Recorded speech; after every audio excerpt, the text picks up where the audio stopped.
Meeting to order. Welcome to the 14th meeting of the Standing Committee on Justice and Human Rights, studying Bill C-6 today with some very great witnesses pursuant to order of reference of Wednesday, October 28, 2020.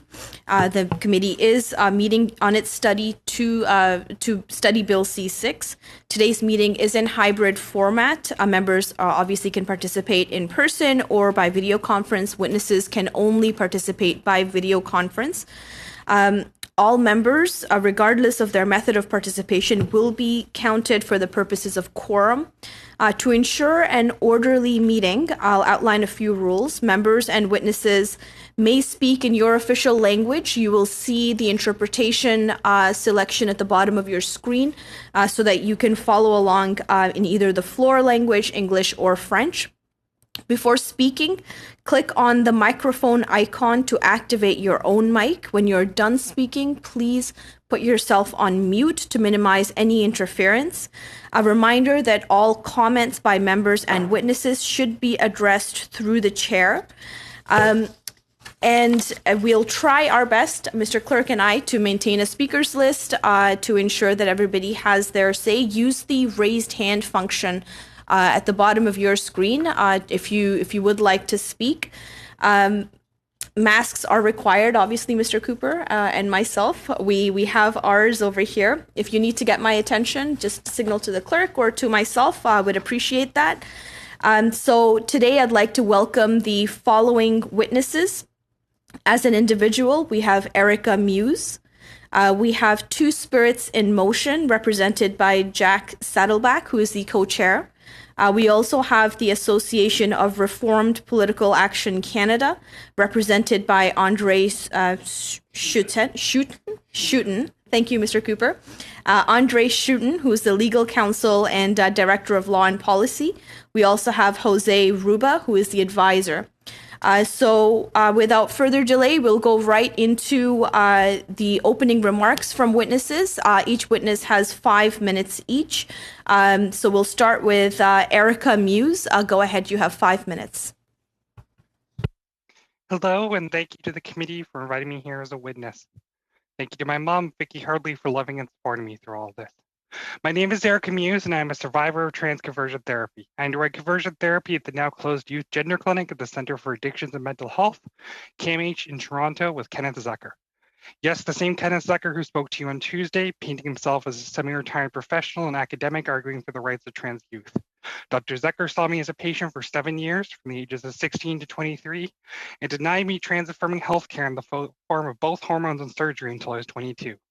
Dr. Zucker instead put me through what he has termed as desistance treatment for trans youth, where he would interrogate me in talk therapy for hours at a time, inquisitorially attacking, damaging, and attempting to destroy my identity, my self-esteem, and to make me ashamed and hateful of myself. I specifically saw him in order to be referred for PUD blockers and trans hormone replacement therapy, as this clinic was the only one able to provide these treatments for many Ontarian youths at the time. Instead of providing affirmative care to fix my growing gender dysphoria and mental health issues, Zucker intentionally denied me care. Trauma has cloaked many of my memories of the horrible treatment he put me through, but I remember the day when he commented very positively on how my shoulders and rib cages filled out. I had grown to look like a man. I remember trying not to cry in his office. Years into treatment, he had condemned me to the fate I wished to avoid, the very one I asked him every session to save me from. He made my body a prison, and it still is to this day. Conversion therapy almost broke me, and I still live with its physical and emotional scars to this day. But I was only a small part of Zucker's practice. I spoke up as a survivor of his treatment for Ontario's Bill 77, which banned conversion therapy in Ontario. That bill led to his clinic being reviewed and shut down when the review found that he was practicing conversion therapy and denying trans healthcare to the population he was meant to protect. Zucker now practices privately. Furthermore, Zucker has written and published many scholarly articles and books on his conversion therapy practices for trans youth, and has advocated for adult conversion therapy on trans people as well. He lied to you when he spoke on Tuesday. He practices conversion therapy on trans people to this day, on people of all ages, and sees trans lives and trans existences as something to be hated and stopped. I think he only gave up on stopping me when he realized he couldn't win, but he's still trying to hurt others. This is the most important thing I want you to know. Zucker attempted to change my gender identity both before and after I turned 18, and he never allowed for exploration, consideration, or development of my gender, but instead worked to stop me from being my true self as much as he could. Zucker and his colleagues are international proponents and researchers of conversion therapy for trans people of all ages across the world. Canada exports our homegrown hatred to the rest of the world, and Bill C-6 will delegitimize that and stop it from being spread further. Whatever these theories and papers call their practices, autogynephilia, rapid onset gender dysphoria, watchful waiting, or desistance therapy by Zucker and Blanchard and Lippman and Cantor and Bailey and Bradley and so many others, they all have one thing in common. They are all conversion therapies and practices for trans people. Attempts to define being trans as wrong and bad and something to be stopped, an effort to stop trans people from living our own lives. There are many briefs in front of the committee stating that gender-affirming care is actually conversion therapy for gay, lesbian, or bisexual youth, and that gender identity should be removed from the purview of Bill C-6. I implore you, do not listen to them. These briefs and the testimony you heard yesterday and may hear in future sessions are based in research crafted through blood and agony and pain for myself and many other trans people who suffered for years at CAMH and have suffered since. I know because I'm in that study data, because Zucker asked me to be one of his participants and I had no right to refuse. This is a blight, a wound on the lives of trans people across the world, and you can stop it. But you must go further to make sure it can't happen anymore. You must extend Bill C-6 to ban conversion therapy at all ages. Canadians cannot consent to fraudulent practices or to bodily and mental harm, and conversion therapy is a terrible harm. You must further add language to Bill C-6's definition of conversion therapy so that practices cannot act to change someone's gender expression as well as their gender identity, to bring it into harmony with the Charter of Rights and Freedom. And you must strike the greater certainty clause from those clauses from that definition, as Zucker and many other practitioners of conversion therapy against trans people present their services as part of exploring or developing a patient's gender identity. I saw Zucker for a referral, a service related to my gender identity. That was what the Youth Gender Clinic's purpose was in CAMH and in the Ontario health system. But he used that power and that position instead to ruin my life, my body, and my mind. The wounds that Zucker did to me can never be undone. I don't know if I'll ever be able to heal and feel right or whole or right as a person ever again. But this committee can make sure it never happens to Canadian people ever again. Thank you.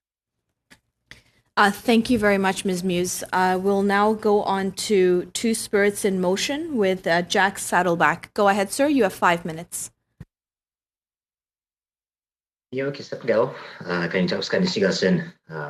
My dear friends, respected relatives as well. My name is Jack Saddleback. I go by he, him pronouns, and I am from the Samson Cree Nation in Musqueam, Alberta. I'm also an out and proud Cree, two-spirit, transgender gay man. And today I'm representing the Two Spirits in Motion Society as the co-chair and speaking to you from Treaty 6 territory of Saskatoon, Saskatchewan. I speak today as an invited member to address the need of Bill C-6 and the Criminal Code of Canada to criminalize conversion therapy in our country. As stated through the Government of Canada's website on the announcement of the reintroduction of this bill, diversity and inclusion are among Canada's greatest strengths. Canadians must feel safe in their identities and free to be their true selves. This is why the Government of Canada is acting on its commitment to criminalize conversion therapy in Canada. I commend this strong stance and implore the Government of Canada to pass this bill with the following in mind. As this year marks the 30th anniversary of the adoption of the term Two-Spirit by Indigenous LGBTQIA people and organizations in North America, which was brought by a vision and offered by Dr. Myra Laramie in Manitoba, Canada in 1990. Also extending this understanding of the term Two-Spirit to be a pan-Indigenous acknowledgement of the historical acceptance of gender and sexual diversity in Indigenous communities prior to colonization. I should say that this particular term of Two-Spirit as well is intended simply as a placeholder until each community member can rightfully uncover and reclaim their ancestral knowledge and language of these sacred roles. I feel it is vital that the voice of Two-Spirit people be within speaking to the bill for three clear reasons. Number one, our Indigenous worldviews of gender and sexual diversity and our inherent culture of non-interference and respect that has uplifted each community member for their unique gifts for time immemorial. Number two, the attempted subjugation of Indigenous children and Indigenous communities to adhere to a patriarchal cisnormative gender binary system and the heteronormative narrative imposed on these lands. And three, the ongoing effects of these systems, such as residential schools that put Two-Spirit / 2S LGBTQIA peoples in harm's way when it comes to conversion therapy. Speaking to point one, our Indigenous worldviews of gender look at multidimensional aspects of a person, in that their vessel or body is simply that, it's a vessel. These vessels certainly do come with teachings, and they are one part of a whole. Our understanding of gender is not based on the body, rather it is based on the skills, gifts, and roles that a person holds within their community. Further, our Indigenous worldview of love understands that Sagihito Muskegee, or love medicine, was one of the most powerful of medicines graced to our people by Peace Manitou, or the Great Being. We understood that we had no place as human beings to stand in the way of who a person loves, as we understood that love is love. There are a number of teachings I would be more than happy to share with you at a later date, but today we must focus on the latter two of my points when addressing conversion therapy. In point two, we look at the harmful effects of the attempted subjugation of Indigenous children and Indigenous communities to adhere to our patriarchal cisnormative gender binary system and the heteronormative narrative that has been imposed. These systems have been used through the Canadian Charter of Rights and Human Freedoms itself, the bureaucratic systems that run our country, and more specifically when looking at Indigenous communities, the Indian Act and how aspects of the Act attempt to impose these mentalities. Further, concrete examples of these imposed narratives come from my own families, who have shared stories of the outlawing of our ways of life and how this has impacted our traditional oral teachings, which in turn affected the openness of our discussions of gender and sexual diversity. I say these teachings and the facts to lead me to my third point, that being the ongoing effects of these systems, such as residential schools, that put Two-Spirit / 2S LGBTQIA peoples in harm's way when it comes to conversion therapy. Our own communities are still reeling from the effects of the aforementioned systems. Some of the biggest impacts are the pivoting and intergenerational trauma that has been introduced, a culture of interference for Indigenous communities across Turtle Island. Now I say the next few items with the greatest of care. Our own Indigenous communities have been subjected to conversion therapy through the malicious use of residential schools that have harmed many Indigenous families, and more specifically, numerous named and unnamed Two-Spirit children.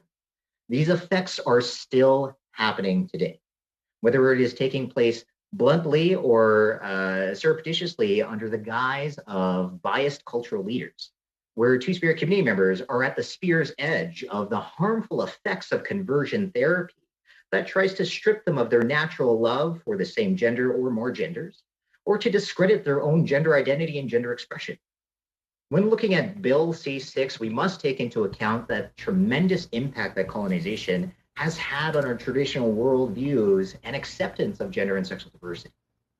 Thus, my friends, I reiterate that Bill C-6 must pass and must do so with the intentions of being accessible to all citizens affected by conversion therapy. Thank you. That it must be intersectional you, in principles as conversion therapy looks for different Thank you, Mr. Saddleback. Unfortunately, we're out of time, but I'm sure that we'll be able to address more of this during the question answer. We'll now move to the Association of Reformed Political Action Canada with Andre Schuten and Jose Ruba. You have 5 minutes between the two of you. Thank you so much, Madam Chair. Honorable committee members, degrading and harmful practices are wrong and they should be banned. Yet legislators must be nuanced and precise in their definitions to avoid capturing practices and services that are helpful to some. The definition of conversion therapy in C6 is too broad and vague. It captures helpful counseling and psychological support for children, teens, and adults, as my colleague Jose will address in a moment. As it stands, Bill C-6 would make it a criminal offense for parents to bring their child to a counselor to address gender dysphoria and for the counselor to help that child. The penalty for both the counselor and the parent is up to 5 years in prison. C6 will also deny to some members of the LGBTQ community the broad range of counseling choices that are freely available to all other Canadians. So in a tragic twist, Bill C6's overly broad definition ends up discriminating against the very people it purports to help, contrary to the Charter. Well, the federal government should be concerned about and legislate on dangerous methods, electrical shock therapy, surgical, pharmaceutical interventions, and so on. It must not conflate methods on one hand with goals on the other. And again, Jose will speak about his personal experience with this in a moment. So ARPA Canada supports a well-defined ban on conversion therapy, and our written submissions propose amendments in more detail. I'll just highlight 3 here. First, add the word therapeutic at the beginning of the definition of conversion therapy to focus the scope of this bill and alleviate legitimate concerns of parents, teachers, and spiritual leaders. And second, cut the reference to sexual behavior from the definition because it unfairly prevents members of the LGBTQ community from accessing counseling that's freely available to all other Canadians. And finally, add a clarification that conversion therapy does not include religious teaching on identity and ethics. That would direct police, investigators, and prosecutors to focus their attention not on religious minorities, but rather on outdated therapeutic practices. I now turn it over to my colleague, Jose. Members of Parliament, thank you for taking the time to hear my comments today. I came to Ottawa as a journalism student years ago, excited to learn about the Canadian rights and freedoms. I'm speaking today because I believe Bill C6 threatens the rights of all Canadians, but especially LGBT Canadians. When I lived in Ottawa, I began to see a counselor to help reduce my unwanted same-sex attractions and behavior. Sadly, those of us who benefit from this counseling are not included in these discussions. That is why I need to share a statement supported by dozens of my friends who've gone through the same experience. We applaud the government if it wishes to pass legislation which criminalizes in an explicit manner coercive counseling practices. But Bill C6 conflates harmful methodologies with the goals Canadians choose for themselves. We are Canadians whose goal was to reduce unwanted sexual behavior or gender confusion. We chose counseling as the methodology to achieve this goal. We were not coerced or harmed by this counseling. Rather, this counseling helped us reduce behaviors we no longer wanted to engage in. For many of us, this counseling saved our lives.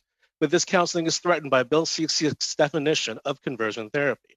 The definition is not used by any professional body in North America. The Canadian Psychological Association, the Canadian Psychiatric Association, and their American counterparts do not include the phrase reduced non-heterosexual attraction or sexual behavior.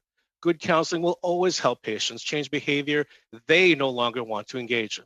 There are legitimate reasons why Canadians would want to reduce sexual behavior without changing their orientation. Sexual behavior can include porn or sexual addiction or extramarital affairs. If Bill C6 passes, heterosexuals would be able to get support to reduce these behaviors, but LGBT Canadians will not. Consenting adults will not be able to pay for a professional counselor. Mature minors would have no choice at all. In fact, this bill says that only the counseling sessions of LGBT Canadians will be regulated by criminal law. That will be a violation of our charter rights. Now, the government argues that this bill will not impact a person's gender transition or a person's exploration of their identity or development. But by adding the phrase reduced non-heterosexual attraction or sexual behavior, the government is already telling us what we're allowed to conclude from our exploration. We agree with ARPA's proposed amendments and ask you add coercion to the definition of conversion therapy. We are not asking that you agree with our goals. We are asking you to respect our right to set goals for ourselves. In other words, we are simply asking that you recognize we exist. Thank you. Thank you very much for that. So we will now go into our first round of questions for 6 minutes each, starting with Mr. Moore. Mr. Moore, you have 6 minutes. Go ahead, sir. Well, thank you, Madam Chair. And Erica Muse, Jack Saddleback, Andre Schutten, and Jose Ruba, thank you, each and every one of you, for being here. I know this is it's a different setup that we're here virtually, but all of your advice is helpful as we deal with Bill C6. And Jack Saddleback, it seemed like you were just about to finish your statement. So I only have 6 minutes, but if you want to take 30 seconds or so and finish what you were going to say, go ahead and do that. Awesome. Thank you, Honorable Moore.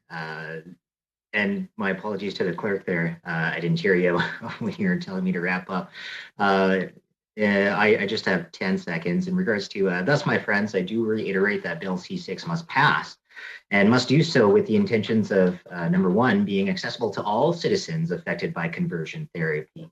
That it must be intersectional in principle, as conversion therapy looks different from quote unquote culture to culture in our country, and that the essence of this bill must be put forward with the teachings of Sagahito Muskegee in the spirit of love medicine for all people in their right to be free and to be accepted as their unique beings. So thank you very much for allowing me to finish. Okay, thank you.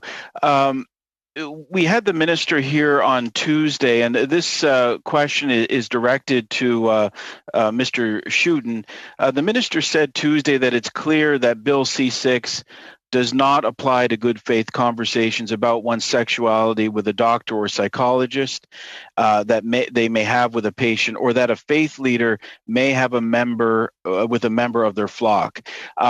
I hear what you are saying on. I certainly support a ban on conversion therapy, but we need to, and key in the work that this committee is doing, we need to get the definition of what is conversion therapy right. And it's alarming to hear that this definition has not been used in any other case. So do you agree with the minister's assessment that this wouldn't apply to good faith conversations between someone exploring their issues around sexuality with the doctor, faith leader, etc.? I believe that. Thank you very much for the question. I believe that that the writing, the current definition in section 320.101 is too ambiguous to be able to say that for certain one way or the other. And certainly, if I was a criminal defense lawyer, did a little bit of criminal defense work before I came to work where I am now, I would be very, very concerned about the way this definition is written. It's I'm quoting from the Supreme Court of Canada, which has said that it's a fundamental requirement of the rule of law that a person should be able to predict whether a particular act constitutes a crime. And because it's so ambiguous, I think in the definition, I think that all Canadians, particularly the pastors and the doctors that you've just mentioned, Mr. Moore, that they deserve clarity and certainty in the law. It's not here. And so adding a clarification, which has been on the Justice website for a long time, and which the Justice Minister, to his credit, has been emphasizing in his oral remarks, that this doesn't target that, which would be good. But I would say that it needs to be in the law. It has to be in the criminal code. Yeah, I want to explore that further. On the Department of Justice website, they lay out a paragraph saying this is what this bill doesn't do. And that's been used as a communication piece from the minister. It aligns with what the minister said about the bill in his press conference introducing it.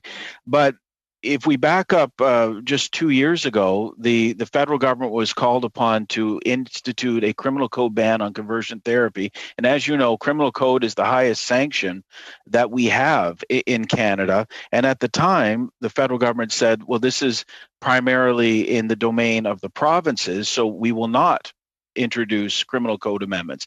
Fast forward 2 years, and we have this bill.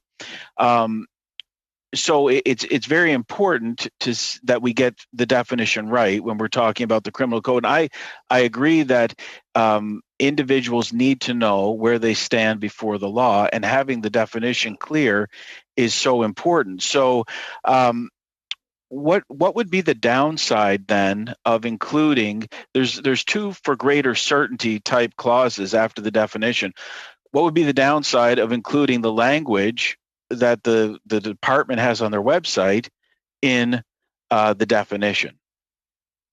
Thanks again. I don't see a downside to adding that, because there already exists two clarifying statements. A third one, adding greater clarity again, would be wholly appropriate. And I note as well that there's been multiple briefs submitted to the Justice Committee from a diverse range of witnesses that make this same point. CJA made this submission in written form, and I'd also endorse the very thorough legal research in the brief of the Christian Legal Fellowship as well, where they make the same point. I don't see the downside to adding that clarification. Do I have any time, Madam Chair? You have 10 seconds, Mr. Moore. Okay, well, thank you, Madam Chair, and thank you again to all the witnesses for helping to inform our decision making. Thank you very much, Mr. Moore. We'll now move on to Mr. Maloney for 6 minutes. Go ahead, sir. Thank you, Madam Chair, and let me add my thanks to all of the witnesses for coming today. This is a very difficult topic, and there's varying opinions on it, although I think there's consensus on one thing. Let me give you an example. I was talking to a friend recently. He asked me what I was doing. I told him I was on the Justice Committee and we were discussing legislation banning conversion therapy, and he seemed puzzled. I explained to him what conversion therapy was. He said, well, I didn't even think that was still legal. How can anybody possibly be opposed to this legislation? I said, well, you'd be surprised. There's a number of people who are actually opposed to it, and there are still some people who think that it needs to be further refined. And I think it's the second part of that statement is where we're at on this committee. I think that there's consensus from the witnesses today that banning conversion therapy is vital. Let me start with you, Mr. Schutten.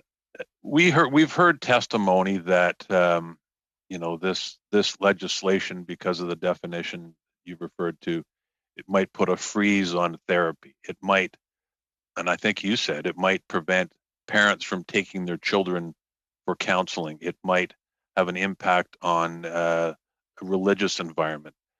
With respect, sir, I've looked at this legislation and it simply doesn't do that. I'm receiving a number of calls at my office and emails from people who are saying, look, I'm not going to be able to go to church now, and I'm not going to be able to talk to my priest. And my concern is that some of these thoughts that are being put out there are creating confusion on what the legislation is trying to do. And the goal of the legislation is simply to ban archaic process and approach to dealing with people who want to live their life the way they feel they should. And it's as simple as that. So do you agree with that? And do you agree that there are people out there who are causing a great deal of confusion, which is doing harm to the goal of this legislation? Thanks for the question. It's important to be very precise about the definition, and I completely agree with you, sir, about where we're all aligned on this committee and amongst the witnesses. I think that some people have inflated, the risk with this particular bill. It won't prohibit any individual from seeking any type of counseling from a pastor, a priest, a religious counselor, and so on. But rather, I think where the ambiguity lies in the bill and in the definition is that it's going, it will at the very least chill the ability for people who are struggling with questions about personal identity, sexuality, sexual ethics, and so on, who want to seek that kind of help that's in line with perhaps their own religious convictions or other reasons that they want to seek counseling. Sorry, let me try. I totally disagree with that. I don't think it will have that effect at all, because you're suggesting that doctors and religious counselors and parents are going to misinterpret this law. People are going to be able to do what's appropriate with their own circumstances, their own family. It's up to professionals who are doctors and religious leaders to abide by the law. I don't think that's going to happen at all, unless there are people out there perpetuating this theory wrongfully, in my opinion, because let's get back to the basics here. We have a goal. This legislation has a purpose. Everybody agrees on what it is. Let's not distort that goal by clouding it with issues that people who are opposed to it want to perpetuate. And that's where I think you and I disagree. And I apologize for interrupting. No problem. May I respond, Madam Chair? Yeah. Oh, okay. Yeah. So yeah, with respect, then I'd say, well, just take the example of my co-panelist, Mr. Ruba.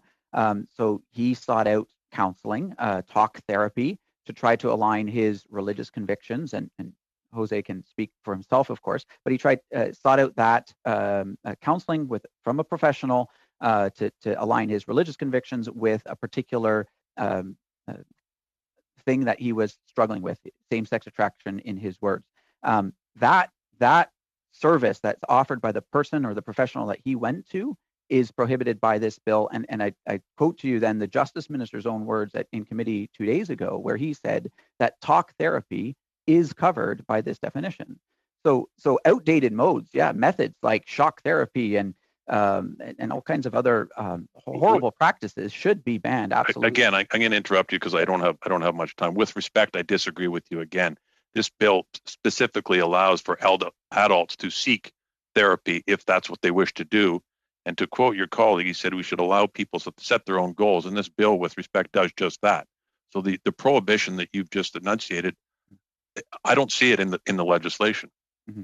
So the barrier there is, of course, that the professional that Mr. Ruba sought to and got counseling from cannot make money doing it, can't advertise it. And so people like Mr. Ruba, his rights then are interfered with because he can't get that help, whereas every other Canadian can. He is allowed to get therapy.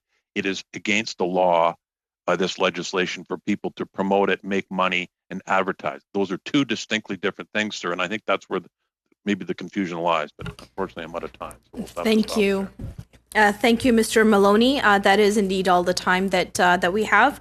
Monsieur Fortin. Mr. Fortin, you have 6 minutes. Please go ahead. Thank you, Madam Chair. I would also like to thank all of the witnesses who are here with us today. I know it isn't easy to appear virtually, but your comments are very useful to our discussions and consideration of the bill, regardless of your particular positions on the provisions. I would like to follow up with Mr. Schutten. He is concerned. Well, I think that everybody agrees that we need to ban conversion therapies. Some witnesses have said we need to go further and ban these therapies for not just minors, but everyone. And some people say that, in fact, discussions, objective, good faith discussions should be allowed with young people.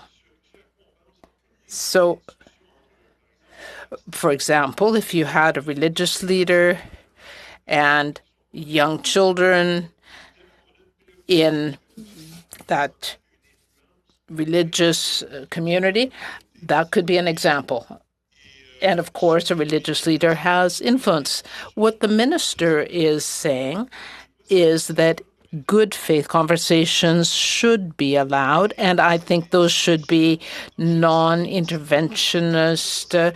Those should be neutral conversations that don't try to influence somebody as regards their gender identity. So, Mr. Schutten, should a pastor in good faith discussions should not try to influence anybody in their gender identity and sexual orientation? Is there not a bias there already in that conversation? The thoughtful question. I think that there's a great range of diversity within Canada, in particular religious diversity within Canada, and there are many people also within the LGBTQ community that have particular religious identities, and that they want to make sure that they live that religious identity, faithfully and true, while also dealing with and living out their life as an LGBT individual.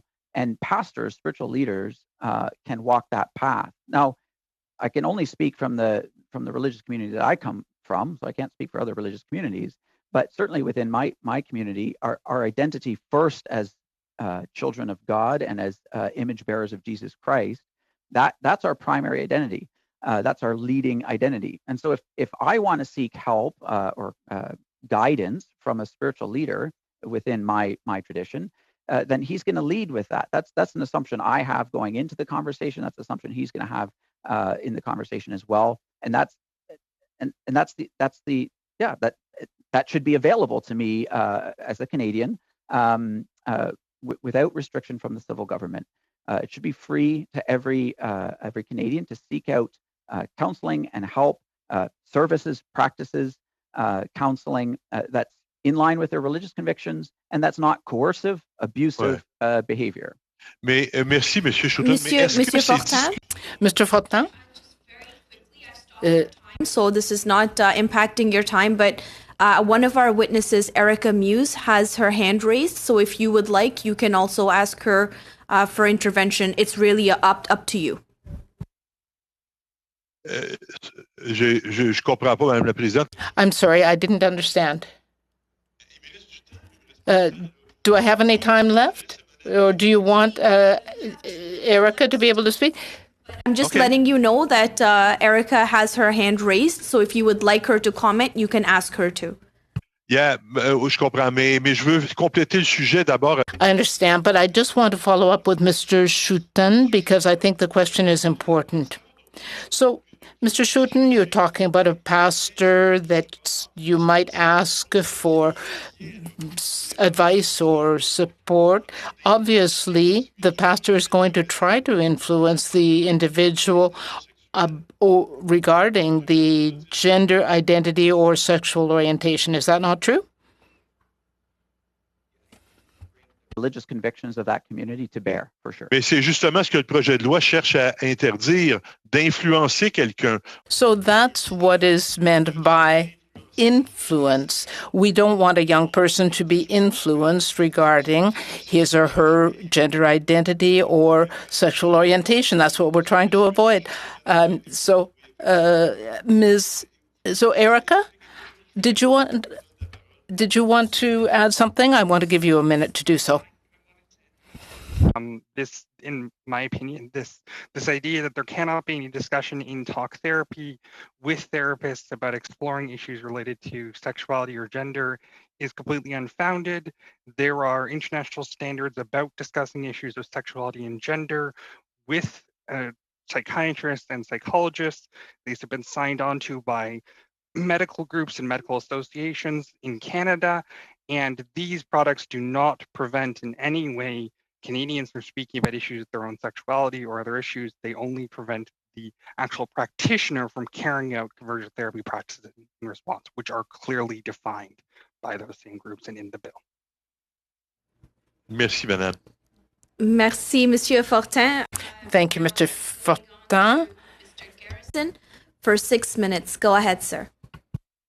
Thank you very much, Madam Chair. I just want to start by saying that one of the great privileges of being a member of Parliament is the fact that you get to meet a wide variety of amazing Canadians. And so I want to personally thank Erica Muse and Jack Saddleback for the experiences, knowledge, and wisdom that they've shared with me as a member of Parliament.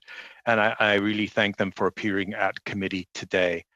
I want to ask them about what's not in the bill. The bill presumes that there's such a thing as a consenting adult for conversion therapy. And I want to start by asking Erica Muse whether she believes that people can consent to conversion therapy. Absolutely 100% not. You cannot consent to conversion therapy because you might be told that it's one thing, but it is ultimately destructive and hurtful practice. And under Canadian law, you cannot consent to bodily and harm in any respect, and that definitely applies.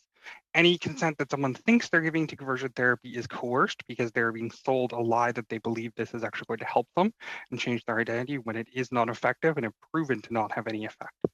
I went through conversion therapy after the age of majority only because Dr. Zucker was the only one who was allowed by the Ontario health system to prescribe me the gender affirming care I needed. My conversion therapy was coerced for that reason. So, and you would feel that for most of those who've been subjected to conversion therapy, there really isn't any element of free will involved. I would say for everyone. You think that you might be able to consent, but you really don't have any idea what you're getting into. And again, that is already included as a concept of the criminal code. Thank you. Mr. Saddleback, the same question to you. Do you believe it's possible to freely consent to conversion therapy? Question there, Mr. Pearson.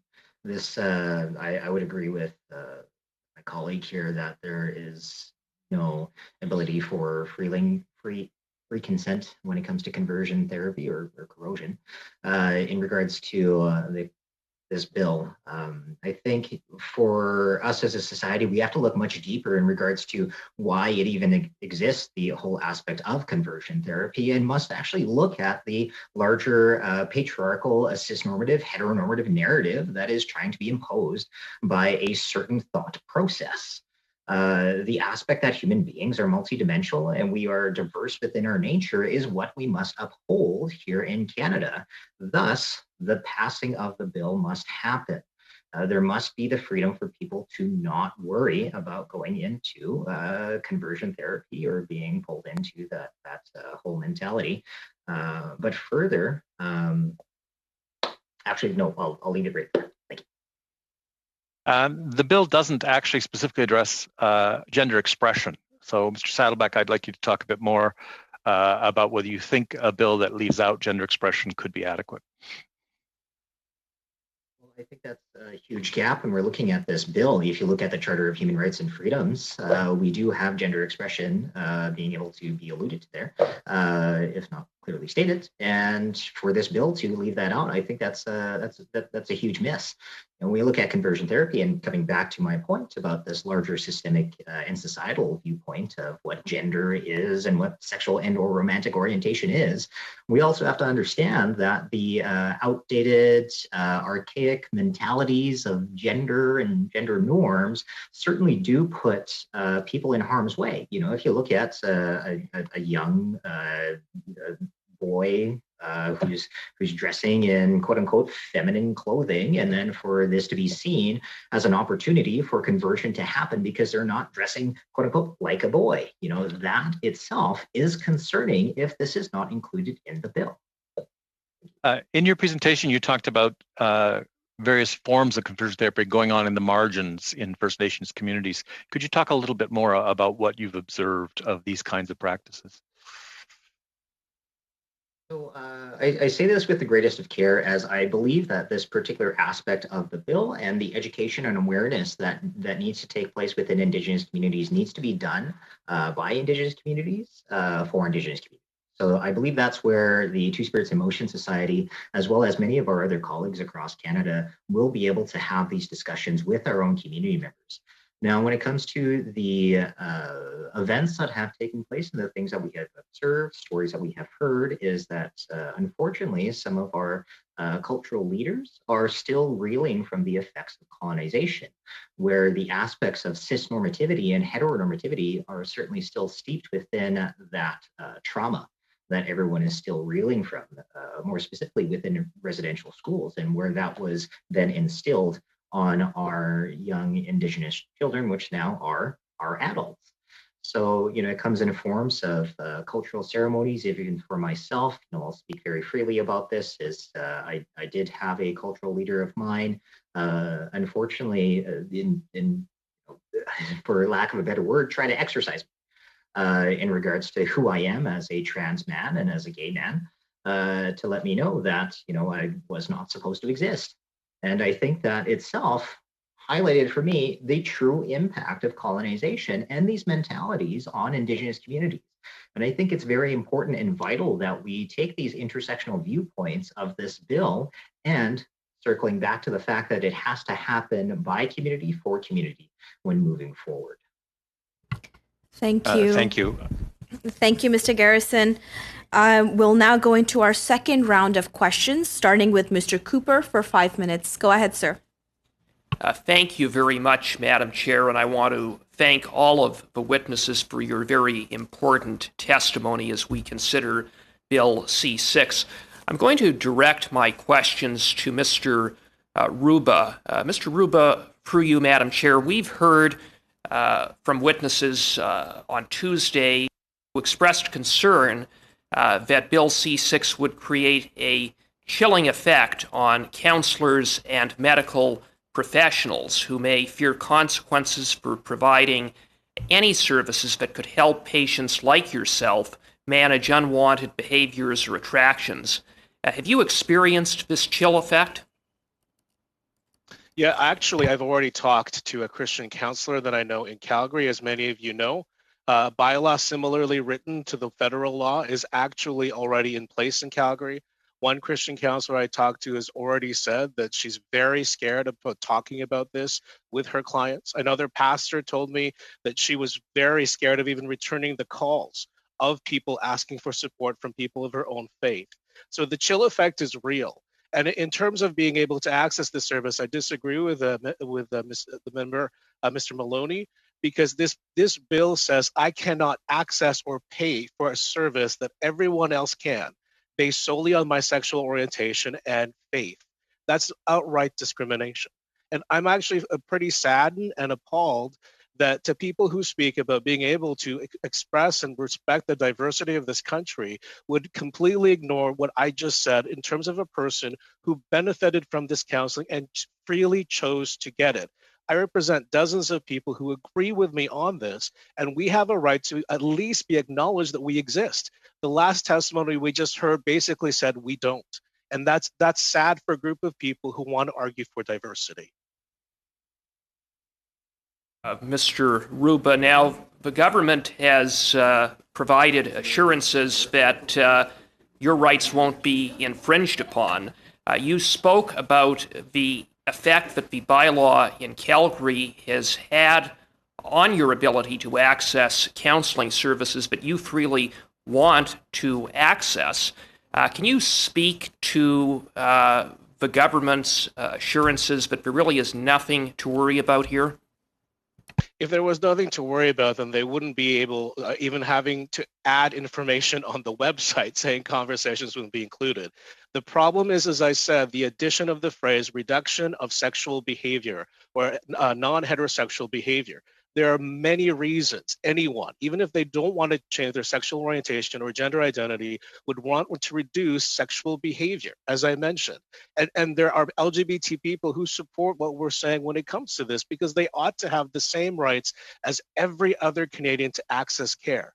There's a difference between banning bad methodologies, which we all agree, and telling Canadians what goals they should be able to achieve. A counselor is like a GPS. You plug in the information and she tells you how to get there. But it's our decision to decide where we want to go. If I choose to be chaste and celibate, which I am, if there's a movie called The 44-Year-Old Virgin, I would be the star. That would be me. But the point is, that's my decision. And if I have a right to be chaste and celibate, then I ought to have the right to choose a counselor that I can pay for, just like everybody else. And you noted that the definition in the legislation is novel in that no professional body has any similar or same definition as that which is provided for in the bill. Can you speak to that a little more? And as you do so, would you also perhaps just elaborate on changes you would like to see to the bill to ensure that individuals like yourself are not discriminated against from accessing counseling that you desire? Well, again, just simply adding the word coercion to practice or therapy right at the start of the definition would make this very fair and very safe, and acknowledge the right that people like myself exist. We have a right to access this care. When it comes to being able to just look at the counseling opportunities and the support, if we have a right to choose what our sexual practices are, even if that means choosing to be a virgin until you're 44, then we have to have a right to get that support. When it comes to what's happening in Calgary now, there is a radical chill effect. What's happening to churches, they're very scared, and they have to actually say, we have to be willing to challenge the law in order to even just to do our job as believers, whether they're Christians, Sikhs, Hindus, or Muslims.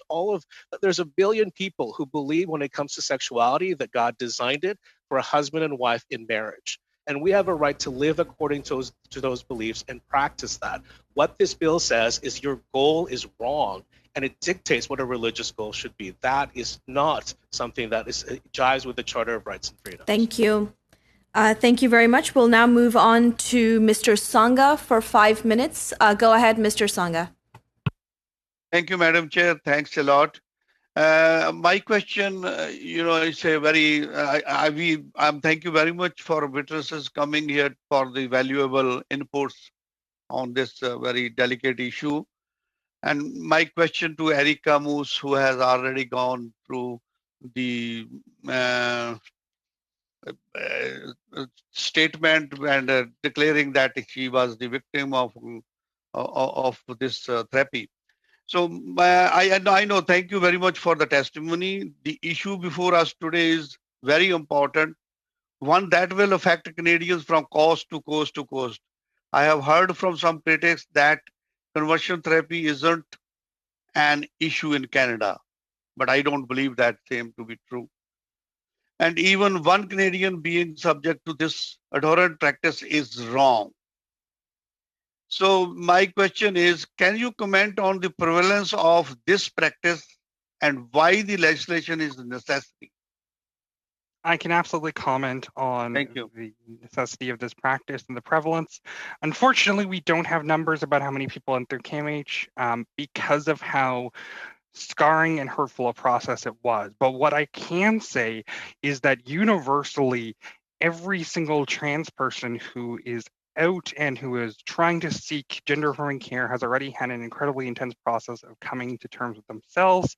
And as part of this, they are always being confronted by people with these conversion therapy ideas like autogynephilia and rapid onset gender dysphoria from critics, from people who don't want them to transition. And again, these are practices and conversion therapies that come from Canada, that come from Toronto, that were practiced that are practiced in Toronto to this day. And so what we do here changes the script. What we do here says these ideas are not credible and refuses to allow them to be perpetrated against trans people from coast to coast and here in Canada, elsewhere in the world, period, to say that this is no longer something that is, this is no longer something that that is acceptable in 2020, basically. Okay, I do agree that it will affect LGBTQ people in a broad way. How is your position on the children when the question of children comes? I want to respond to something James Saddleback said, which is he mentioned that gender expression is often how children are identified for trans conversion therapy, which is very true. Zucker mentioned this in his testimony on Tuesday, that a child who is seen to be gender non-conforming, such as wearing a dress or playing with the wrong toys, was a frequent referral to a clinic, is a frequent referral to his private practice now. So those same ideas are the ones used against children, and that make it even harder for children, even at a young age, to define themselves when the idea of exploring who they are is thought of as something that needs to be brought to therapy. It might not be wrong, and often one of the statements that gets said is that these children will not turn out to be trans, which is fine and true, but the idea that these need to be medicalized hurts everybody, both trans and cis people. Okay, I myself personally don't believe that it's morally right to go for push someone for the conversion therapy. But at the same time, I asked the same question from Minister Bardish Chaggar, who was here day for yesterday for the statement.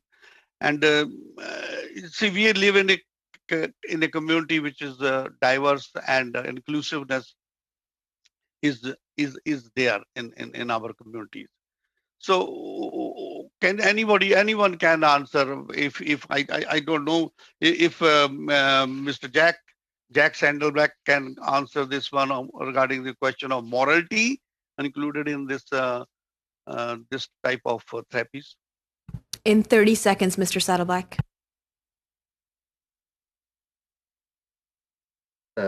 Morality when it comes to the situations of of conversion therapy. Honestly, I throw this mirror back on Canada. Exactly what are we talking about when we're looking at conversion itself? I bring my point back to the heteropatriarchal, cis-normative gender binary and the heteronormative narrative that is placed upon these lands that keep people within both trans, both cisgender, people of all different sexual and romantic orientations, keeping them in these archaic mentalities of what it means to be human. We're trying to convert people into one way of thinking, into one way of being, when in actuality, the human experience is diverse and people deserve to live free, full, and fulfilling lives. This bill needs to pass in order to ensure that we are protecting all Canadians, especially our young Canadians who are simply trying to explore themselves. Thank you. Thank you very much, Mr. Saddleback. You're out of time, Mr. Sanga. We'll go on to Monsieur Fortin for 2.5 minutes. Go ahead, sir. Merci, Madame la Présidente. Thank you, Madam Chair. It truly is a sensitive topic. And just like everyone else, I realize that we don't have enough time to study the issue, but we have to stay open. And with each witness, I learned something. So thank you to all of our witnesses. I'm sorry? What was that sound?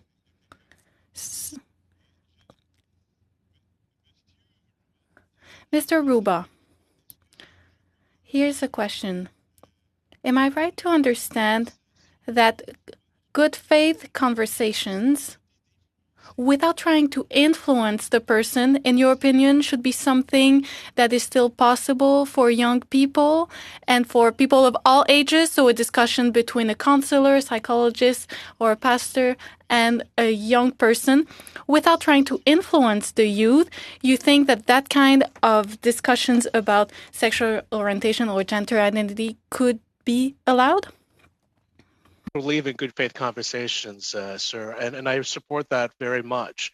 But I don't agree that any conversations have any kind of lack of influence. And when I studied journalism, one of the arguments we made was, can we actually be objective as journalists?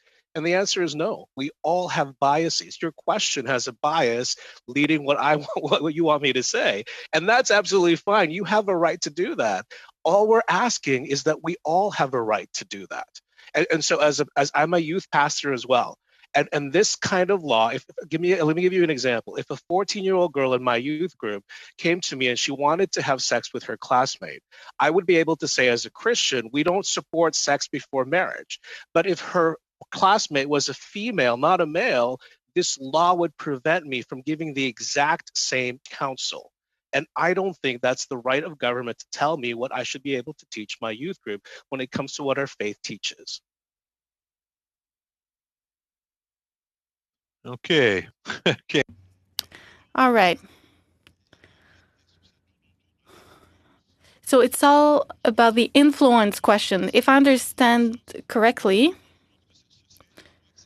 for us, it would be unacceptable, whether it be a counselor, a pastor, a neighbor. So it would be unacceptable for someone to try to influence someone with their gender identity. If a young boy was wearing a dress, no one should be allowed to say, you're not allowed to wear a dress. But to have an objective conversation, so why wearing a dress? Do you like dresses? So that's the kind of things that we want to allow. So am I right, Mr. Ruba? Able to respect it and show grace. My sincerest apologies. We do. To say that we can't. Sorry, sir. People doesn't work. Thank you. My apologies. We're out of time for Monsieur Fortin. Hopefully you'll get to comment, or if you would like to provide written submissions to that response, that would be great. My apologies. We're on a time crunch. We'll now go to Mr. Garrison for 2.5 minutes. Go ahead, sir. Thank you very much, Madam Chair. I am quite optimistic that we will pass a bill banning conversion therapy. I'm not as optimistic as whether it will be as expansive as I would like to see and some of our witnesses would like to see. But when we get done with that, we still are left with the legacy of conversion therapy. And so I'd like to take this last bit of time, maybe to give a minute each to Erica Muse and Jack Saddleback to talk about the supports that are available for survivors or not available to survivors of conversion therapy. Maybe we can start with Erica and then go to Jack. There are no supports available, period.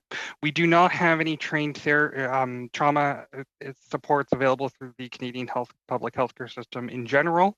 Mental health care supports are not provided, especially ones that provide to survivors themselves. My treatment at the hands of Kenneth Zucker made me unable to work for a number of years and ruined my mental health. I'm currently on Ontario government disability because of that.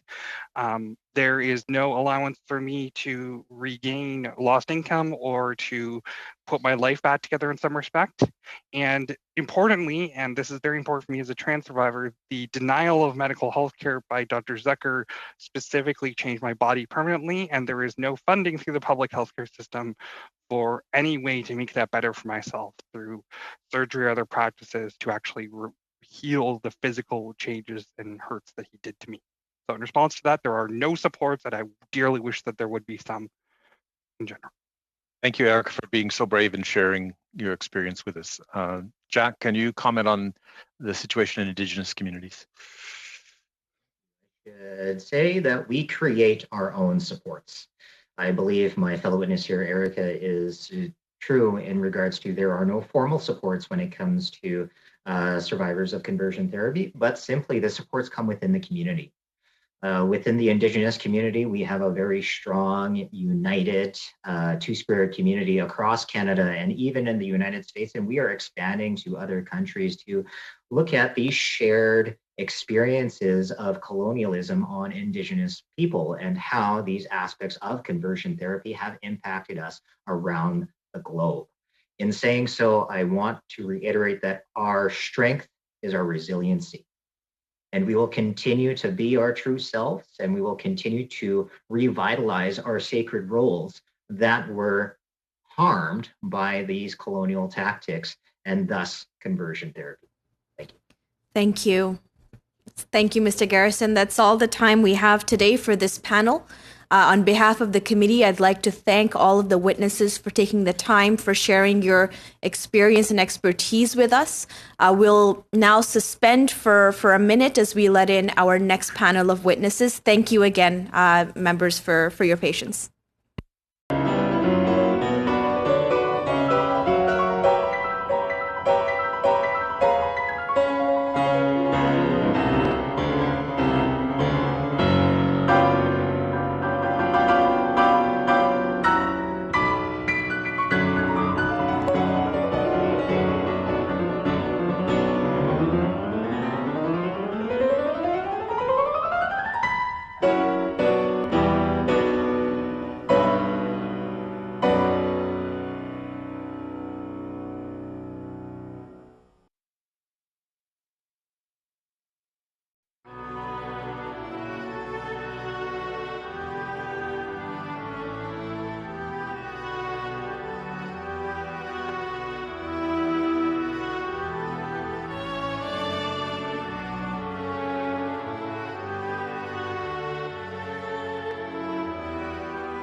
Meeting back to order.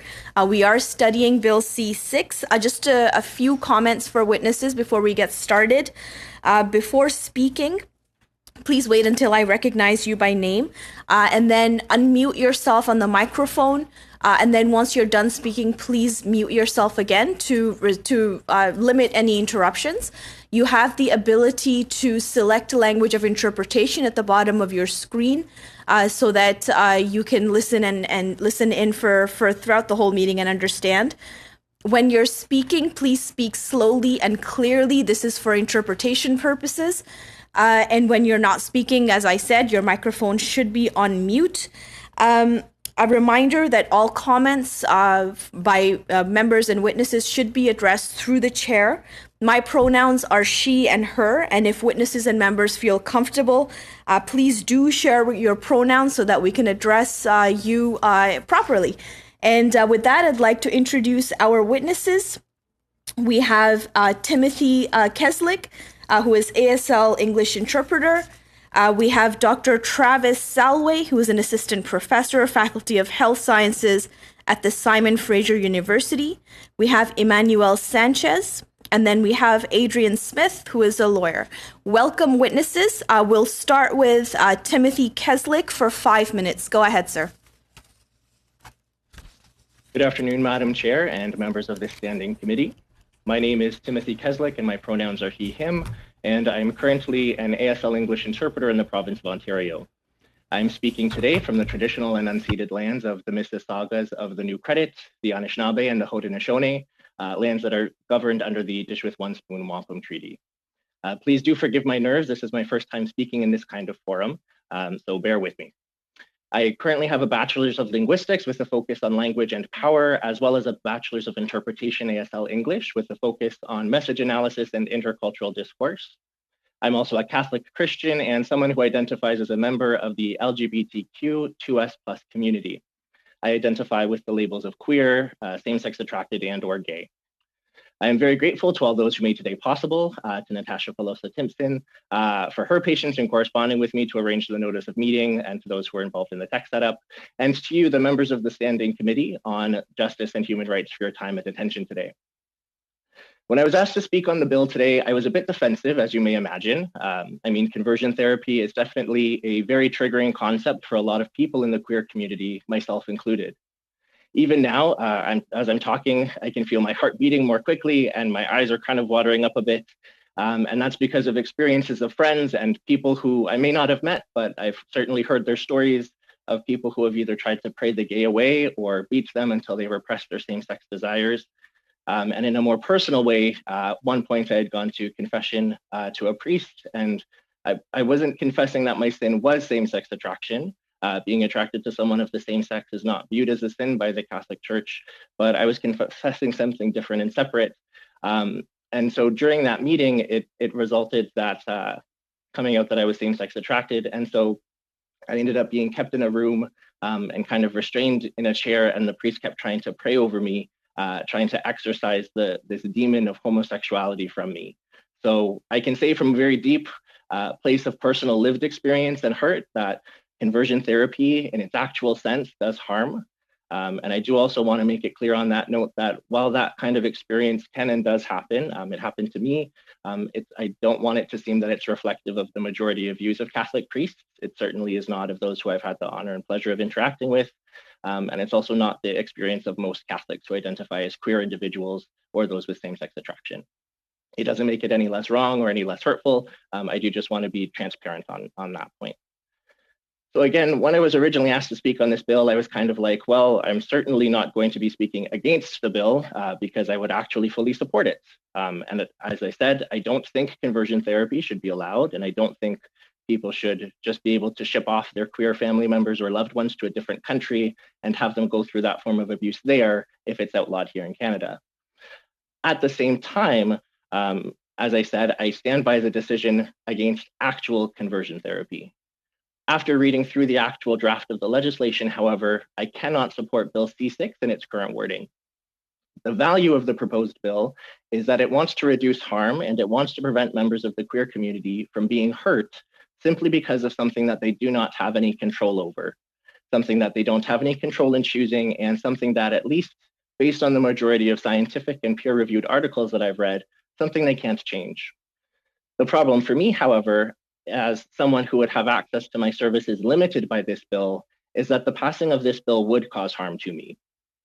Because of various instances of emotional neglect growing up, I have very physically and emotionally unhealthy relationships. And at times, these relationships have led me to being sexually assaulted as well as emotionally manipulated. I currently see a counselor, and we talk about ways for me to have better boundaries and to protect myself and to make sure that any relationship I enter into is free, happy, and healthy. Under this bill, this kind of therapy would be taken away from me. The bill doesn't make any distinctions between good therapy or bad therapy. The bill would capture my therapy as one that wants to reduce non-heterosexual attraction, or more specifically, sexual behavior, without realizing that my therapy isn't actually trying to stop me from dating any guy. It's simply trying to stop me from dating the wrong guy. It's there trying to help me avoid people in situations that would harm me and that have already harmed me. The bill may not want to take away this kind of counseling, and I would applaud it for that. But the issue, however, is that the language right now is much too ambiguous and is too far-reaching. If I were working and I were trying to interpret this bill into ASL for a deaf consumer, I would definitely need to seek a lot of clarification and do additional research outside of the context of the bill to find out what is and is not included. That kind of ambiguity in a piece of legislation this important is very concerning to me. I think that the bill needs to be amended to clearly and clarify the definition of conversion therapy. I don't want the good counseling that I've received to be taken away from me, and as it is right now, that bill doesn't guarantee that. The goal of this bill is to prevent harm from coming to the queer community and to prevent harm from being done to the queer community. But as it is right now, the bill would be taking away my counseling from me, and that would cause harm. Again, thank you very much for your time and attention. And after the other witnesses, with permission from the chair, I am open to any questions. Thank you. Thank you very much, Mr. Keslick. We'll now go to Dr. Travis Salway. Go ahead. Thank you, Madam Chair, for having me here today. I use he, him pronouns. I am joining you from unceded Coast Salish territories of the Tsleil-Waututh, Squamish, and Musqueam nations, and I'm grateful to them.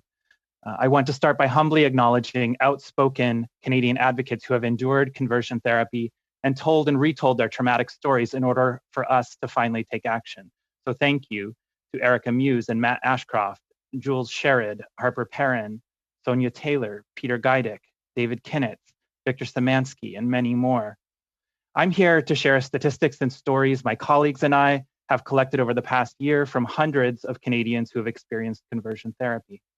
This research has convinced me that the current draft of the federal bill leaves many instances of conversion therapy untouched. Our research started with a national survey of 9,000 gay, bisexual, queer, trans, and two-spirit men conducted just last year, and we found that 1 in 10, corresponding to tens of thousands of individuals, have experienced conversion therapy in Canada. So to better understand how so many Canadians could continue to be exposed to these practices, we interviewed and surveyed in English and French 50 individuals who had direct experiences with conversion therapy. One of the most important things we learned is that none of these individuals simply showed up to a service advertised to change a person's sexual orientation or gender identity. Acknowledging this, we presented participants with the exact definition of conversion therapy included in the draft bill before you, and half told us that this definition did not encompass their experiences. One explained that the service he attended was described to him as a quote-unquote pursuit for purity, thereby skirting the language of being designed to change his sexual orientation. Nonetheless, the premise of this service, as with all conversion therapies, was that living as an out LGBTQ2 person was unacceptable and avoidable. This led us to conclude that the defining feature of so-called conversion therapies is not conversion, but rather the goal of rejecting LGBTQ2 lives as compatible with being happy and healthy. And for these reasons, I recommend that the definition of conversion therapy in the bill be amended to clarify that conversion therapy includes all sustained efforts that proceed from an assumption that certain sexual orientations, gender identities, or gender expressions are disordered, pathological, or less desirable than others. Next, I will speak to the experience of study participants who attended conversion therapy as adults. While the risk of coercion by parents and adults may decrease with age, the psychosocial outcomes associated with conversion therapy, including isolation, anxiety, and suicide, persist. Moreover, many Canadians continue relying upon familial support well into their 20s and beyond, making the age 18 threshold arbitrary in this context. Even for those who've moved away from home, the choice to attend conversion therapy is often a false choice. One interviewee explained to us that his parents threatened to stop paying for his university education if he did not comply with their wish for him to reject a gay identity. For these reasons, I recommend expanding conversion therapy protections to people of all ages. Thirdly, I want to emphasize the critical importance of ensuring that this bill fully accounts for conversion therapy that affects transgender and non-binary people.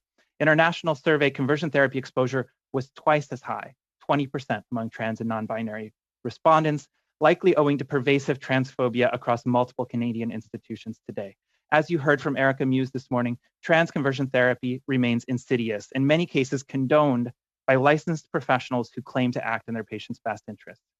To trans people listening, I want you to know that I and many others see you and celebrate you for who you are. And to cisgender people listening, I encourage you to express this sentiment without hesitation to trans people in Canada. And for these reasons, I recommend that the committee adopt the recommendations offered by Erica, by legal scholar Florence Ashley, and by over 500 individuals and organizations who have signed our open letter, which will ensure equity for trans people when it comes to this bill. Finally, I want to note that we cannot rely on a single legislative action to eradicate all conversion therapy. A fully effective strategy will require bans at multiple levels of government, as well as LGBTQ2 affirming educational resources. For these reasons, I urge that a statement be added to the preamble of the bill, reiterating the need for provinces and territories to continue to pass regulatory laws which can work in complementary ways to federal legislation. Thank you for your time.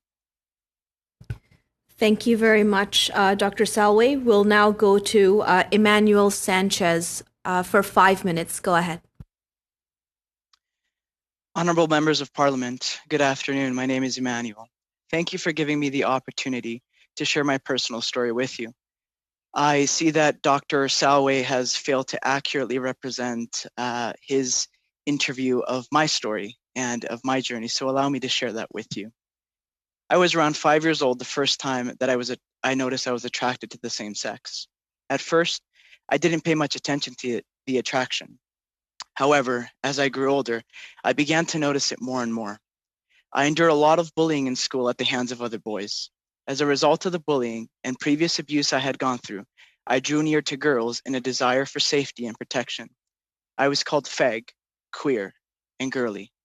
This bullying really belittled me and caused me great confusion. I began to question my sexual orientation and gender identity. At the age of 12 years old, I severely hated myself and regretted being alive. I felt incredibly lonely during this time and didn't feel safe to confide in anyone. I thought my only option was to end my life, but I'm so thankful that all attempts to do so failed. In my teen years, I began to explore gay culture on the internet. I deeply longed to understand my sexuality, who I was, and where I belonged. When I turned 16, I decided to identify as gay. I greatly feared rejection and ostracization from my family, friends, and faith community. I began to engage in same-sex relationships, visit gay bars, and efforts to fully accept myself and embrace this new identity. Though not everyone in my life agreed with the decisions I was making, they were all very loving, caring, and supportive of me as an individual.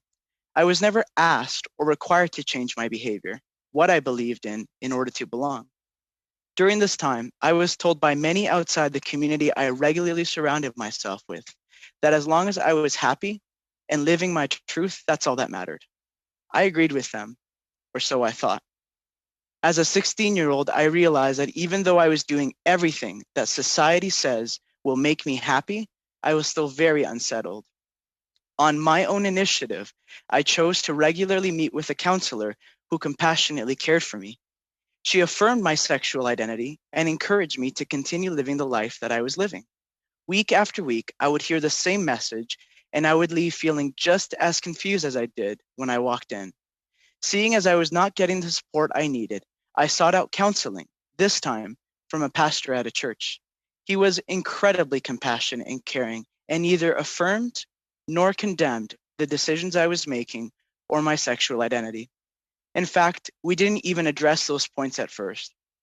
Instead, we began to tackle the difficulties that I had walked through as a child And as I went on that journey, each week that I met with him, I was able to identify the lies that I was believing about myself, and I began to experience a truth that restored my heart.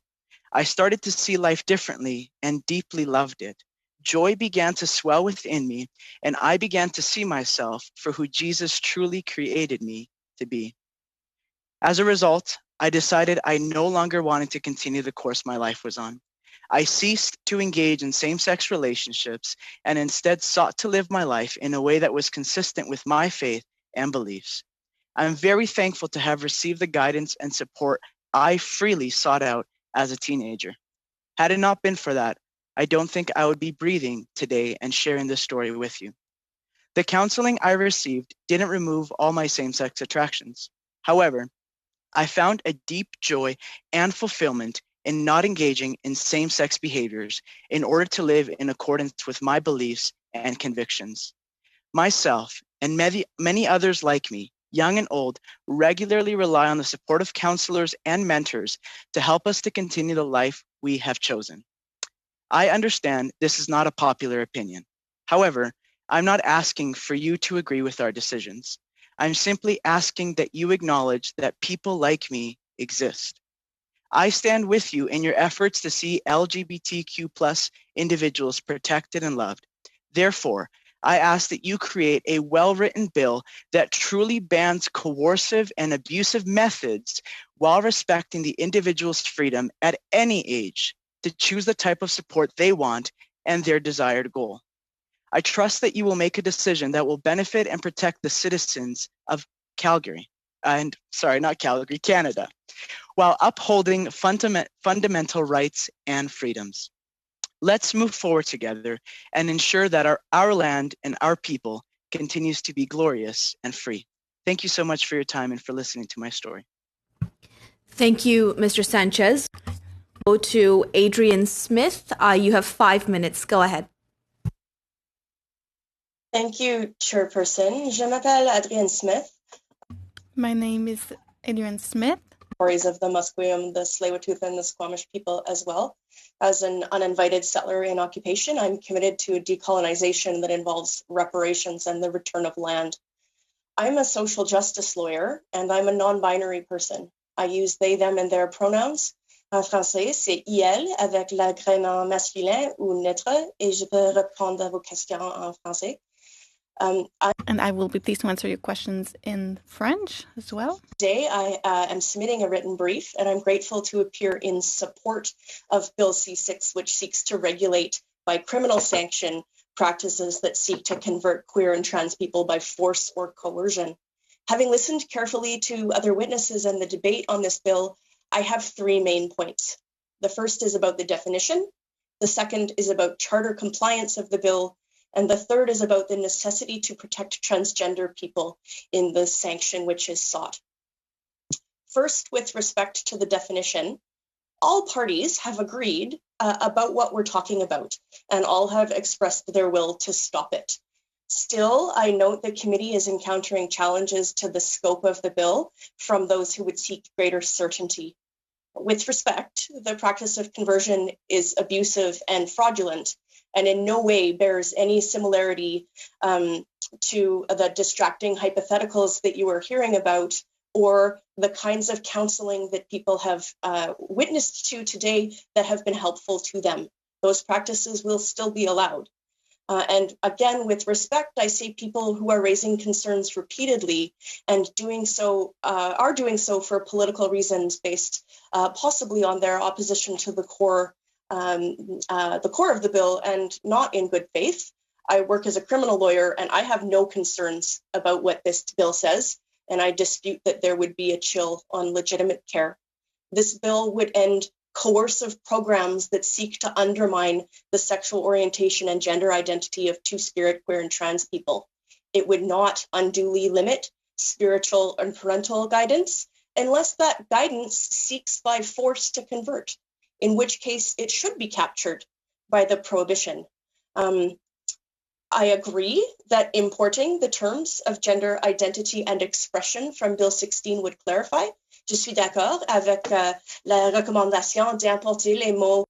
I agree with the fact that we can add gender identity and gender expression in the bill. Clarification. With respect to the charter, I would recommend a brief amendment. I think to start, the bill is charter-proof as it stands. I would recommend that the committee consider an amendment which would close the dangerous loophole with respect to adults. As drafted, the bill would allow adults to consent to conversion practices, and it seems to me that the drafters of the bill have left this loophole out of fear that there would be a charter challenge. I heard Minister Lametti ask for input, and I have some. I think the prohibition on this dangerous charter activity, this dangerous activity would be charter compliant for adults because it is a valid practice of the criminal law that's not in conflict with provincial power. The provinces agree this isn't valid healthcare. The harm is clear. The bill is carefully tailored to capture the harm, and there would be a minimal infringement on religious practices, which would sanction this type of abuse. Benevolent religious practices would not be captured by the scope of the bill. And finally, the minister knows that the charter is not unlimited and it's restricted by Section 1, which sets out limits which are reasonably necessary in a free and democratic society. The protection of people standing farthest from justice is a reasonable limit. Sound medical care would still be allowed if you prohibit consent to abuse by adults, as I recommend. I also, if you do not insert such language, we should tighten up the language around what consent means in this setting. And finally, trans people need to be included within the wording of this bill. You've been urged by some witnesses who are not friends of my community to peel back protections for non-binary people. I think these folks seek to draw Parliament and this committee into an unhelpful debate about the merits of gender-affirming healthcare, and that question is not before you. To be clear, many of these arguments, unmasked of artifice, deny the inherent dignity of queer and trans people. As a result, I strongly recommend slight amendments and that you adopt this bill. Thank you. Thank you very much for that. We'll now go into our first round of questions, starting with Mr. Lewis for 6 minutes. Go ahead, sir. Well, thank you, Madam Chair. Certainly appreciate the opportunity to ask questions to these amazing witnesses. And to Mr. Keslik, sir, you had mentioned that you felt nervous in the beginning. I think you're a seasoned pro already, so a job very well done. This is to both Mr. Keslik as well as Mr. Sanchez. Earlier this week, the Minister of Justice said that he felt the bill was clear enough that it would not infringe on good faith conversations. To both of the Mr. Keslik and Mr. Sanchez, what is your message to the minister on this?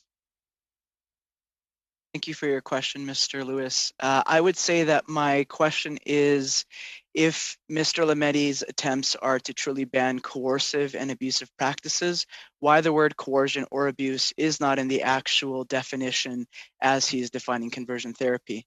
My second concern and my second message to him is that there is a clause that is made that makes it okay to have affirming conversations. My concern with that is that affirming conversations are incredibly ambiguous, and what would be affirming to you may not be affirming to me, as it may be affirming to somebody else. And so I really feel the definition needs clear, concise understanding of what it is banning, what it is not banning, in order to avoid confusion. And as well, as I am somebody like Mr. Timothy, who requires counseling and guidance to help us to live according to our views and faith, there are currently now a lot of counselors who are unwilling to provide that care for us. And I can prove that because that's a lot of the conversations that I've had amongst various counselors, even here in Calgary, as the bylaw that we have is very similar to this proposed bill in the federal department.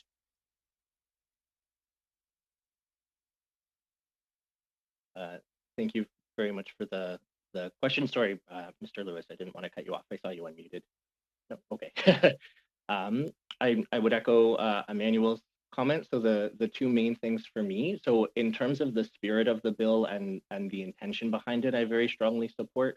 But the two main issues for me, just in terms of a lack of clarity. So one, again, is that because there aren't any limiting terms, the scope is too broad. So the actual, as per section 320.101, it identifies conversion therapy means a practice, treatment, or service. And then later on, it says anything to repress or reduce non-heterosexual attraction or sexual behavior. But with that last part, so sexual behavior, that would unnecessarily exclude anyone who's seeking sex and love addiction counseling services, regardless. So for example, me, I'm not intending to seek change to my actual attractions. I'm not trying to become a straight individual. I'm simply trying to reduce harm in the way that I engage with that particular attraction. And that definition of harm is not coming from a particular faith or religious community, as some folks that I've heard today have alluded to. It's actually just based on scientific study. There are a lot of studies that are unbiased and not related to any kind of faith background or secular background. It's just a peer-reviewed study identifying that sex addiction is harmful regardless of the community, homosexual, heterosexual, and anyone on the spectrum of gender identity. So really the lack of those clarifying terms, coercion, but then also that reducing sexual behavior, non-heterosexual sexual behavior, that's not very clearly defined. So other witnesses have said that the intent is not to exclude those helpful practices, but as it stands, just if I'm looking at the document, that's not very clear. So I think that should be amended. Well, thank you, both the witnesses. Madam Chair, through you to Mr. Sanchez. I think all Canadians agree that coercive, harmful practices that forcibly try to alter a person's sexual orientation should be banned. You raise concerns with how this bill is structured in that it risks banning good faith conversations to help individuals navigate their sexual identity. In your opinion, sir, would it be beneficial to clearly outline in the bill that those conversations would not be impacted? Thank you for your question, Mr. Lewis. Yeah, like I said earlier, I definitely think greater clarification needs to be defined within the bill. I think what's really important and what I see as a danger is the government trying to regulate sexual behavior. I understand that regulating certain methods is important, and that's why I stand with all who are opposed to conversion therapy, to coercion, to abuse, to regulate those methods that are not helpful, that are, as Dr. Salloway said, unscientific, unfound, like there's just no proof of that working. I see the need to have regulation against that. But my concern is that they are not just regulating or attempting to regulate methods, but they're attempting to regulate what I should and what I shouldn't believe. Whether I have sex with a guy or not, excuse my bluntness, is my choice. And if I choose to see a counselor or if I choose to see a mentor that is helping me to not engage in same-sex relationships or same-sex sexual activity, that should be my choice as well. So to be honest with you, I don't have an incredible debate or point of what the bylaw should say or how it should be structured, but I'm just hoping that Mr. Lametti and the other members of the committee that are in charge of formulating this bill together can take into consideration my story. As I said in my presentation, out of the 50 people that Dr. Salloway interviewed, one of them was me, but he obviously failed to include me in his study and in his presentation of it. And I'm really hoping that members of Parliament can take me, Timothy, and many others around Canada, like me, young adults, old adults, and teenagers, into consideration. Thank you so much, Mr. Lewis. Thank you, And Madam that Chair. concludes your 6 that's all I got. minutes. Very well. Thank you. Thank you. Madam Chair. Thanks very much. We'll now go on to Mr. Virani for 6 minutes. Go ahead, sir. Thank you, Madam Chair. Just at the preface, I just want to clarify things because we've had a lot of sort of misinformation or disinformation or just inaccurate portrayals of what's going on in the last 2 hours. So the first point is that freedom of religion and conscience is protected in the Charter. That's Section 2A. Second point, freedom of expression is protected in the Charter. That's Section 2B. Third point, Mr. Ruba asserted somehow that freedom of contract or economic engagement is somehow protected. It is not. That's the jurisprudence under Section 7 of the Charter. Fourth point, repression is in the definition section of this bill. So too is doing this type of therapy against someone's will. That's in the immediately succeeding section. And lastly, affirming, quote unquote, is not in the bill. That's language from the website. So the question that I have is about this notion about chilling conversations. I'm going to put this to Adrian Smith. We've heard a lot about this, including someone asserting in the previous hour that if a 14-year-old came and wanted to have engage in sex that was heterosexual, that a religious individual who perhaps believed that that was contrary to religious doctrine would be able to tell them you shouldn't do that. But if they wanted to do that in a same-sex scenario, they would be impeded somehow by this bill. I personally think that's categorically false in terms of what this bill does and does not do. But I'm wondering if, Adrian Smith, if you'd like to comment on whether a chill on simple conversations is what's targeted here, or whether there's something more than that, including therapy, treatment, or service, which is applied against someone's will. So over to you, Adrian. Thank you, Chairperson. I would answer the member that, of course, this assessment is correct. The mischief that seeks to be regulated by this bill is clear. It does not capture good faith conversations with faith leaders or with counselors that are helpful. There is no double standard compared to same-sex or different sex, same gender, different gender relationships, except that large parts of society condone queer and trans people and seek by force to restrict their relationships. When people are exercising autonomy over their own healthcare and their own behavior, whether they're doing that in a secular, a medical, or a religious setting, that type of counsel is not the intended target of this bill. I think the government's intention has been clearly expressed in several circulars, and I think because this is a criminal prohibition, the courts will be narrow in interpreting what is meant to be captured. And the kinds of beneficial conversations with faith leaders and counselors that some of the witnesses you have been talking about, in my view, obviously will still be permitted, despite the efforts of Parliament to capture harm and abuse, which is coercive and damaging. So, Ms. Smith, I want to just continue with you in terms of your criminal law expertise, because we had people in the previous panel who were not criminal lawyers who declared that, but opining on whether this was void for vagueness, whether there be a Section 7 or Section 1 problem with respect to this law, people not understanding the criminal law, not knowing what constitutes an offense or what doesn't. What are your thoughts on that? I disagree that there's a chill because of doubt. I have no doubt about what conduct is being captured.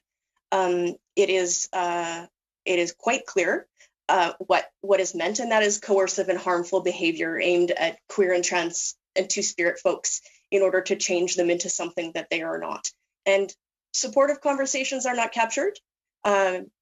Conversations at the supper table or in the temple or the synagogue are not going to be captured. What are going to be captured are coercive programs of force and oppression, whether or not those are secular or religious.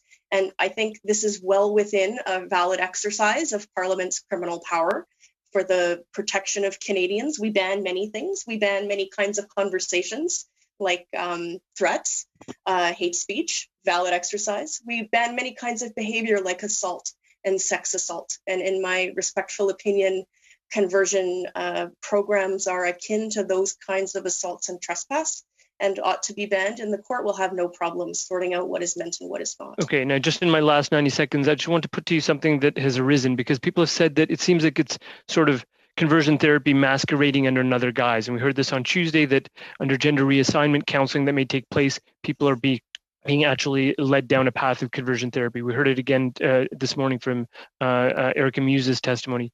How do we get at that pernicious issue? Because we know what we're trying to target, but we also know that the counseling that we've talked about needs to be enabled to occur. People need to be able to ask genuine questions and explore identities.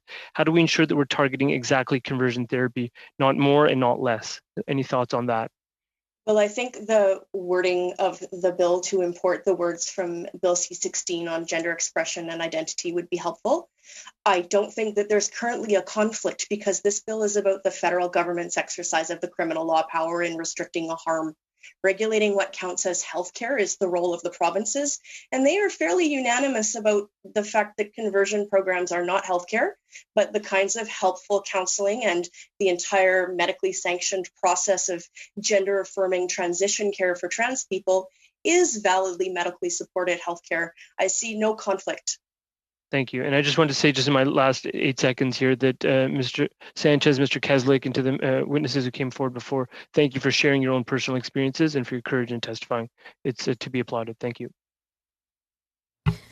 Thank you very much, Mr. Virani. We'll now go on to Monsieur Fortin. Go ahead, sir. Thank you, Madam Chair. Thank you again to all of the witnesses for being with us here this morning. First of all, Dr. Selway. You said that, in your opinion, there should be an amendment to the definition. I think that almost everyone has an idea about what an amendment should say, but their opinions may not be the same.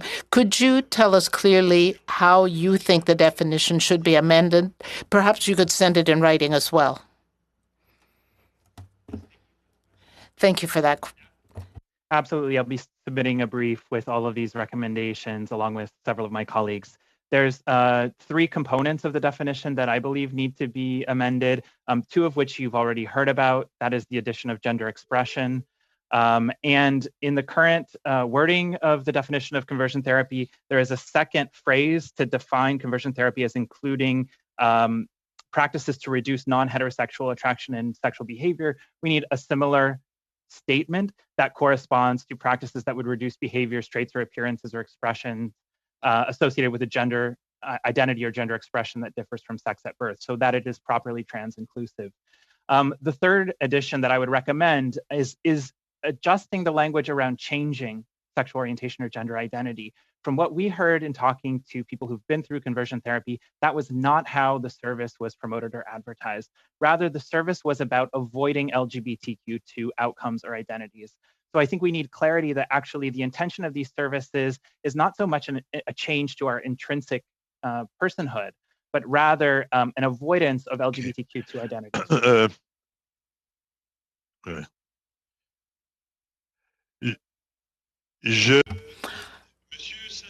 Mr. Sanchez,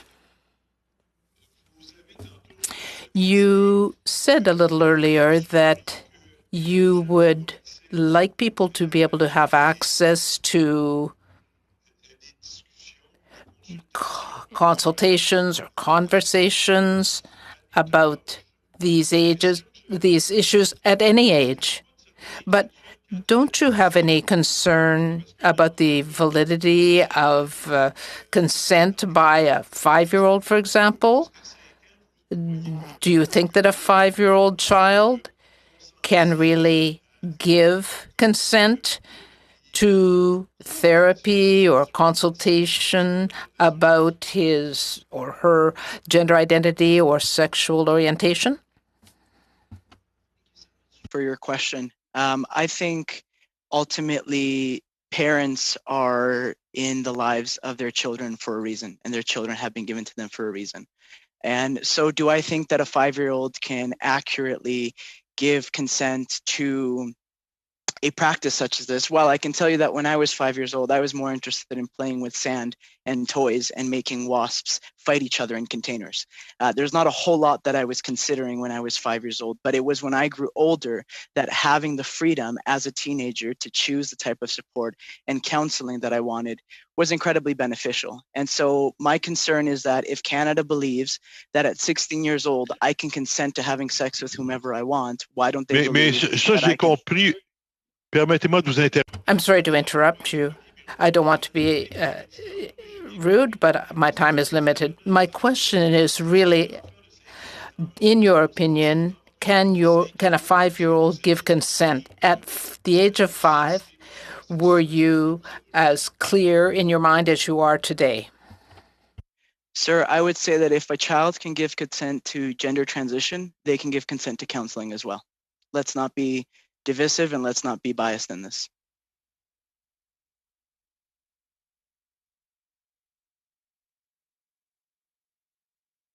Right.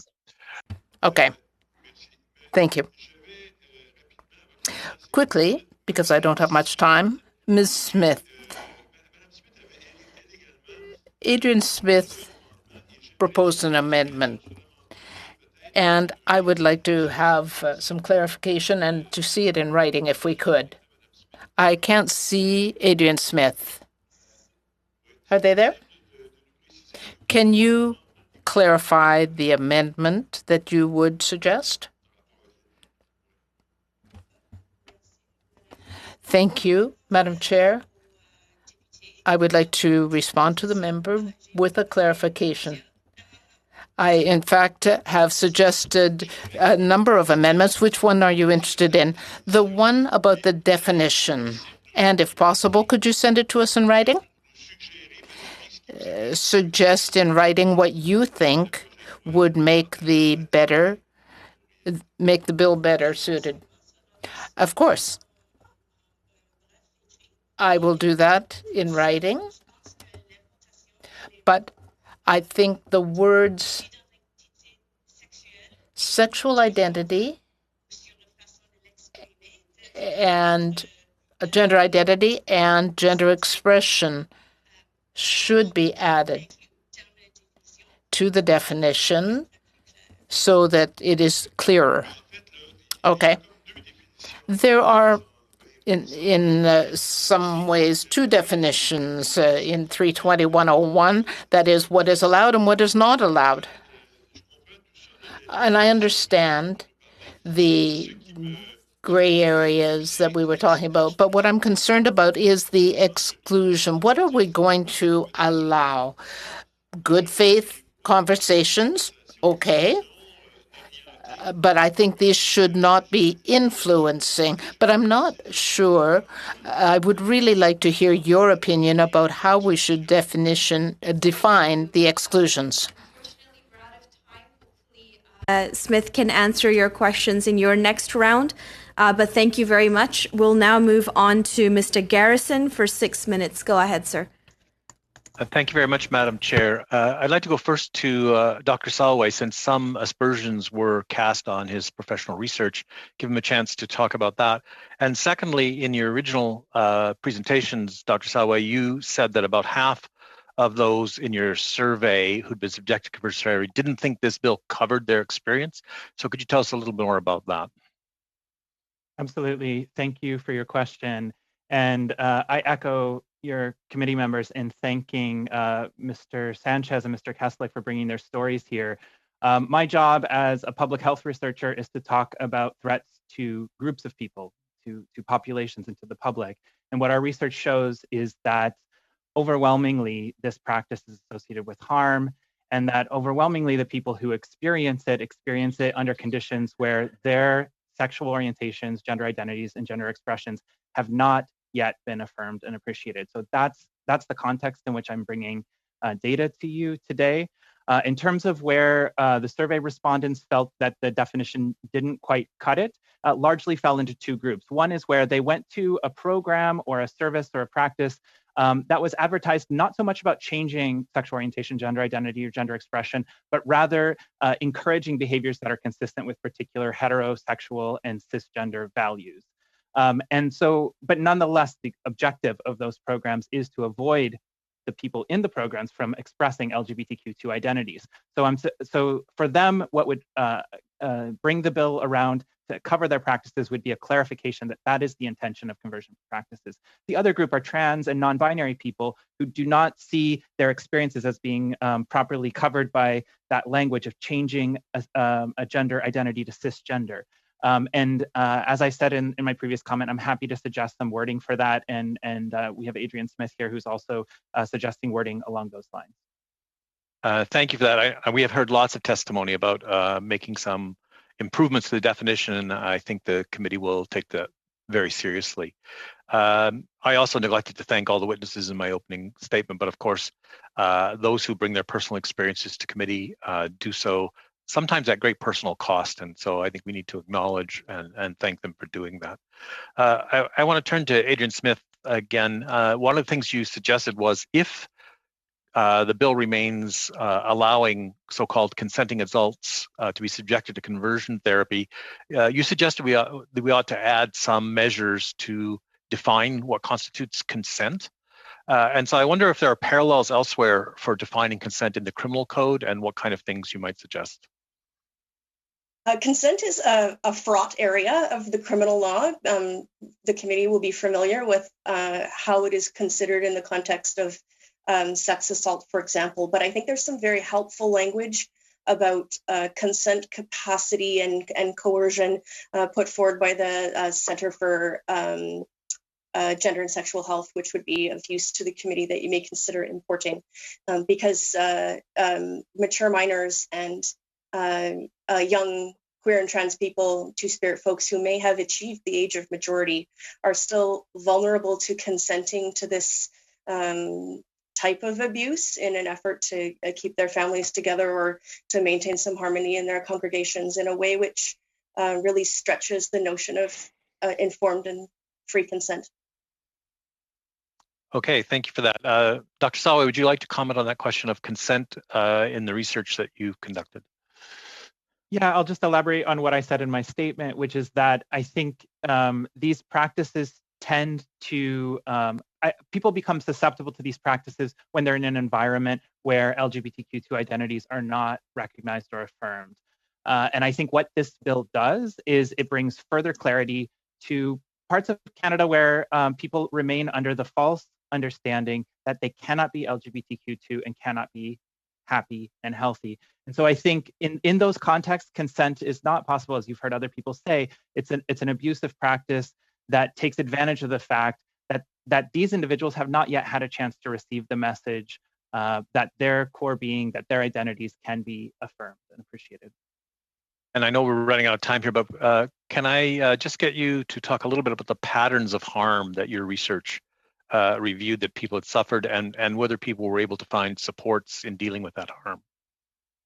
Absolutely. So the almost the most nearly universal, one of the most common harms was loss of personal relationships, loss of personal relationships from family of origin, but also lost opportunities to create romantic and sexual connections with people, in the case of sexual orientation, with people that they could have otherwise.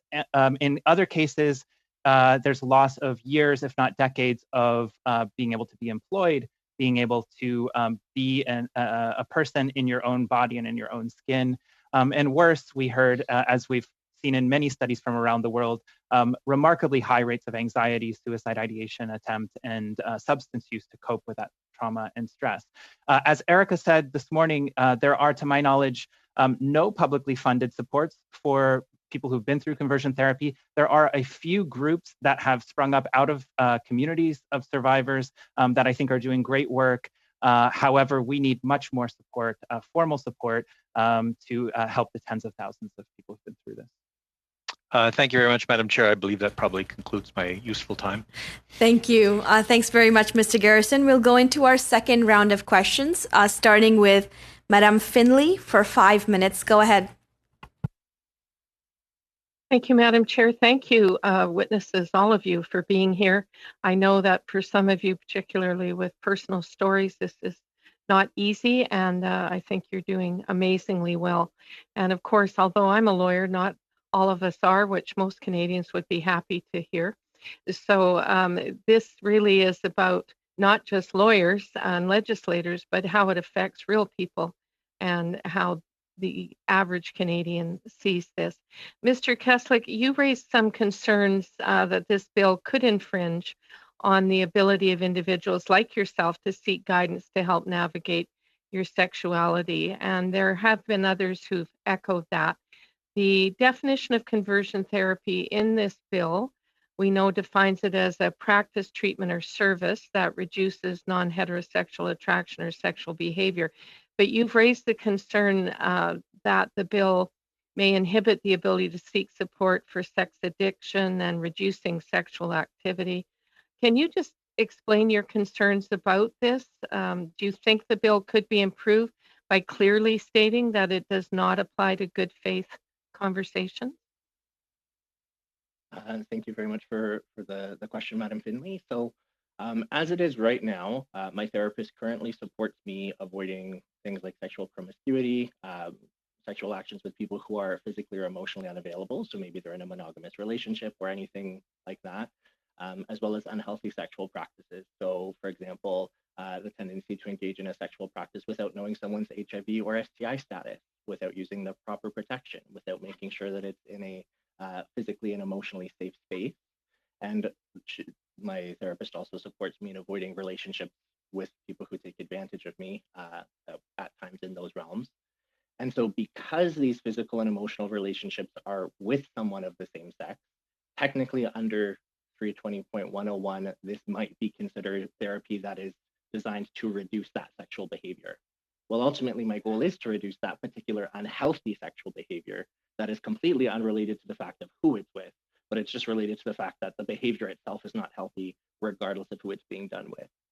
So I do echo a lot of other witnesses and other MPs, their comments that the goal of the bill is to allow that kind of healthy dialogue to still happen, but it's not officially codified in the bill. And so that's great that it's present in other places and other documents and circulars and things. But unless it's actually encoded black and white in the text of the legislation, that for me personally is still very concerning. So thank you. Thank you, Mr. Keswick. I only have so much time, so I'll keep going here. And this is really for either you or Mr. Sanchez, but the Canadian Centre for Israel and Jewish Affairs made a submission to our committee to add an amendment for greater clarity. And I would note that even Minister Lametti started his testimony on this bill with saying that there seems to be some confusion about its scope. And I would say that taking the testimony in its entirety, I would agree with that. So CJIS said that they would add a definition in the bill because it does not include private conversations in which personal views on sexual orientation, sexual behavior, sexual identity, or sexual expression, feelings, or gender identity expressed by parents, legal guardians, family members, friends, teachers, school counselors, pastoral counselors, faith leaders, religious leaders, or healthcare professionals. So this language was at one time, at least, on the Justice Department's website. I'm just wondering if the two of you can comment if you feel that this would be a step in the right direction in giving more clarity and better defining what this bill is aimed at. Maybe Mr. Keswick, you put your hand up first. I definitely think in a more of a broad sense, I think it's important to identify what the bill does cover and doesn't cover. So I do think an amendment like that would be very helpful. At the same time, even then, I still do think that could leave the door open for some unhealthy interpretations. Even sometimes in different human relationships, there's a difference of power. So it's important to make sure that things are put in place in the bill that would prevent different power dynamics in whatever conversation, personal, private, or professional. I think it's important that those are protected against as well. So short answer, yes, but with additional clarification. I appreciate that. Mr. Sanchez, do you have a comment on that? In 10 seconds. Definitely. Thank you for your question. In 10 seconds, I'm honestly not entirely sure what to say, but I do appreciate your question and bringing it up, and I will stand by Mr. Timothy's comments. Thank you. Thank you. Thank you. Thank you very much, Madame Findlay. We'll now move on to Mr. Kellaway for 5 minutes. Go ahead, sir. Thank you, Madam Chair, and thank you to all the witnesses for being here today and sharing with this committee some very powerful testimony. So through you, Madam Chair, my questions are going to be directed to Dr. Salway. Dr. Salway, like you, I have a real keen interest in supporting vulnerable populations.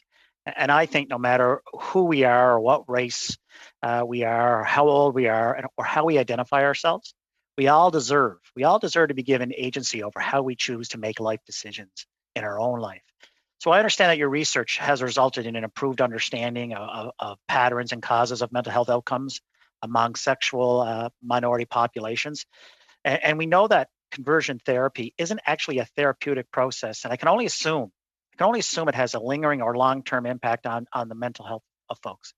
So based on your research, Dr. Salway, I'm wondering if you could unpack and do a deep dive for this committee for Canadians, the negative correlation between mental health and conversion therapy. Thank you for that question.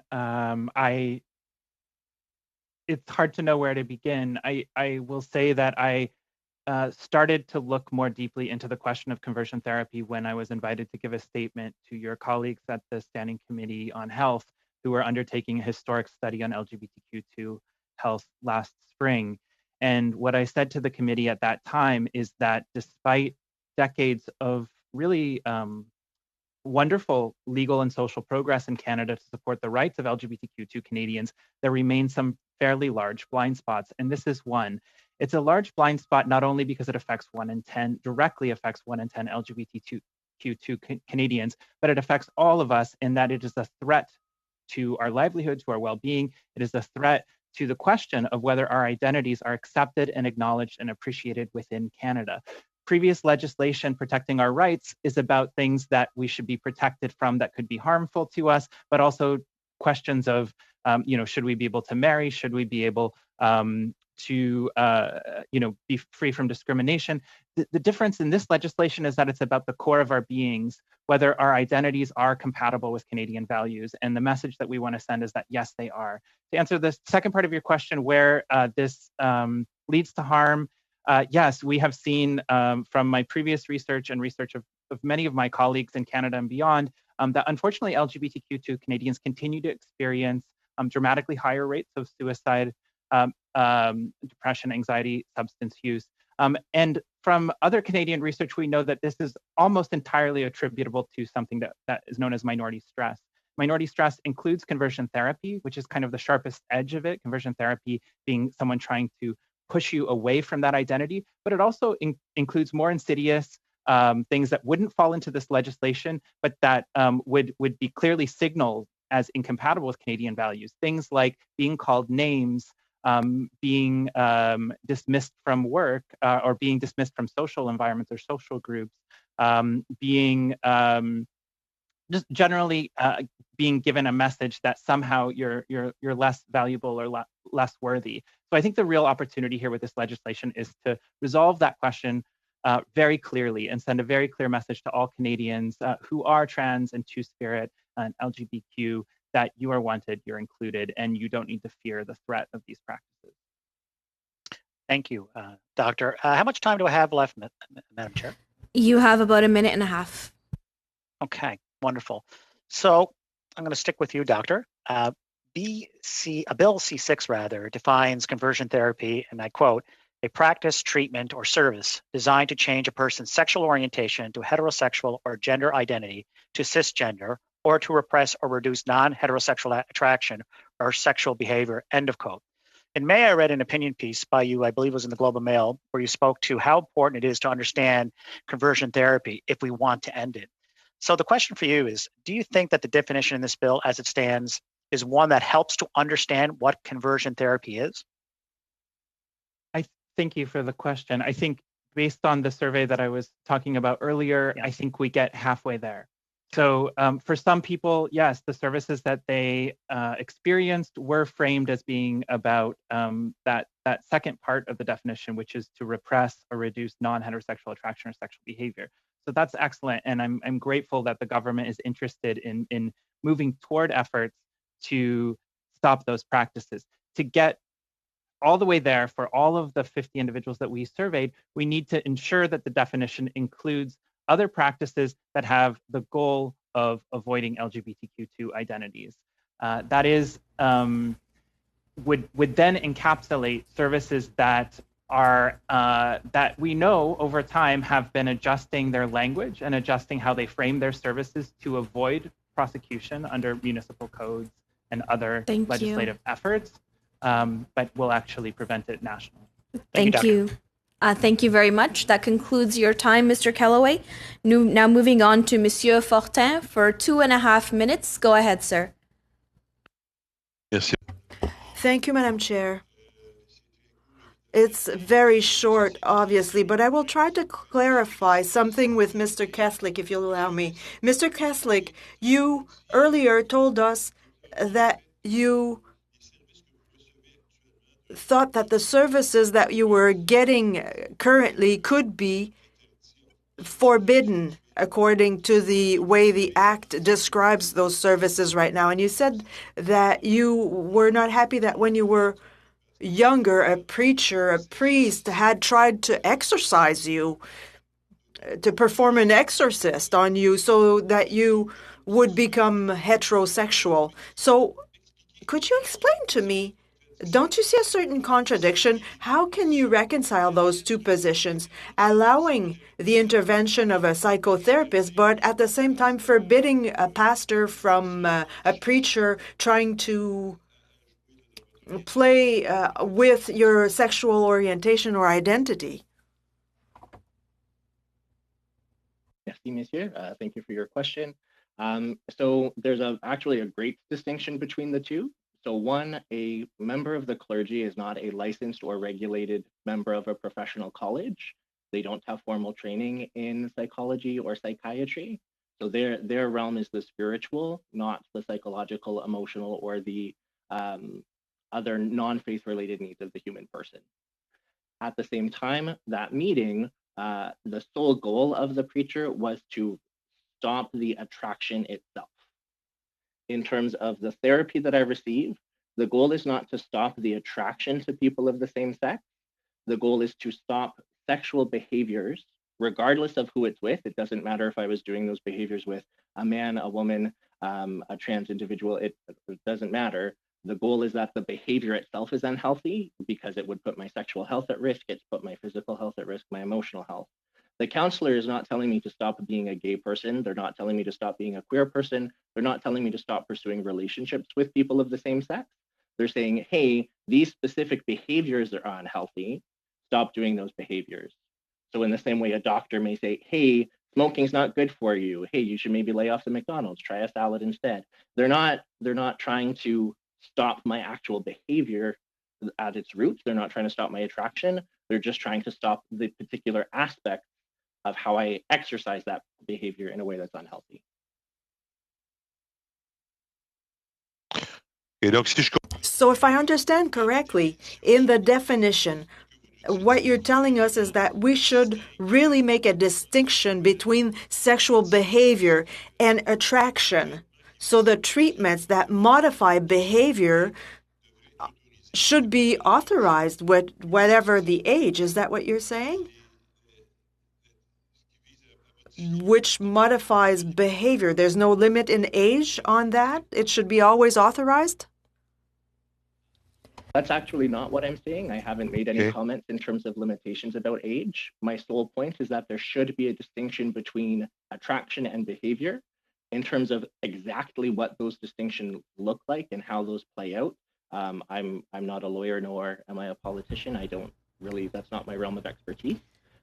In terms of language, though, the concept of an attraction and stopping an attraction and the concept of a behavior and stopping the behavior are two totally separate things. We'll stop there.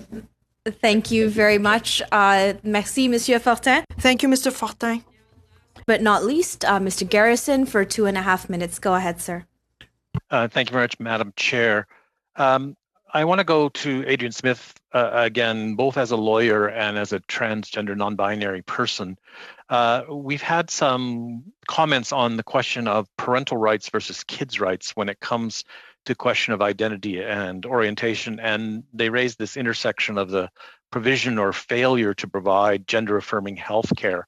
Could you make some comments in both those capacities about the rights of kids to their own identity and sexual orientation?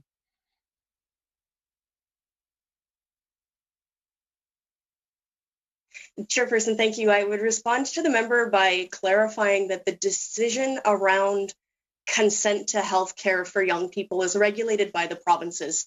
In British Columbia, this is set out clearly in the Infants Act, and in my province, and Mr. Garrison's province, it's a question for medical practitioners to decide.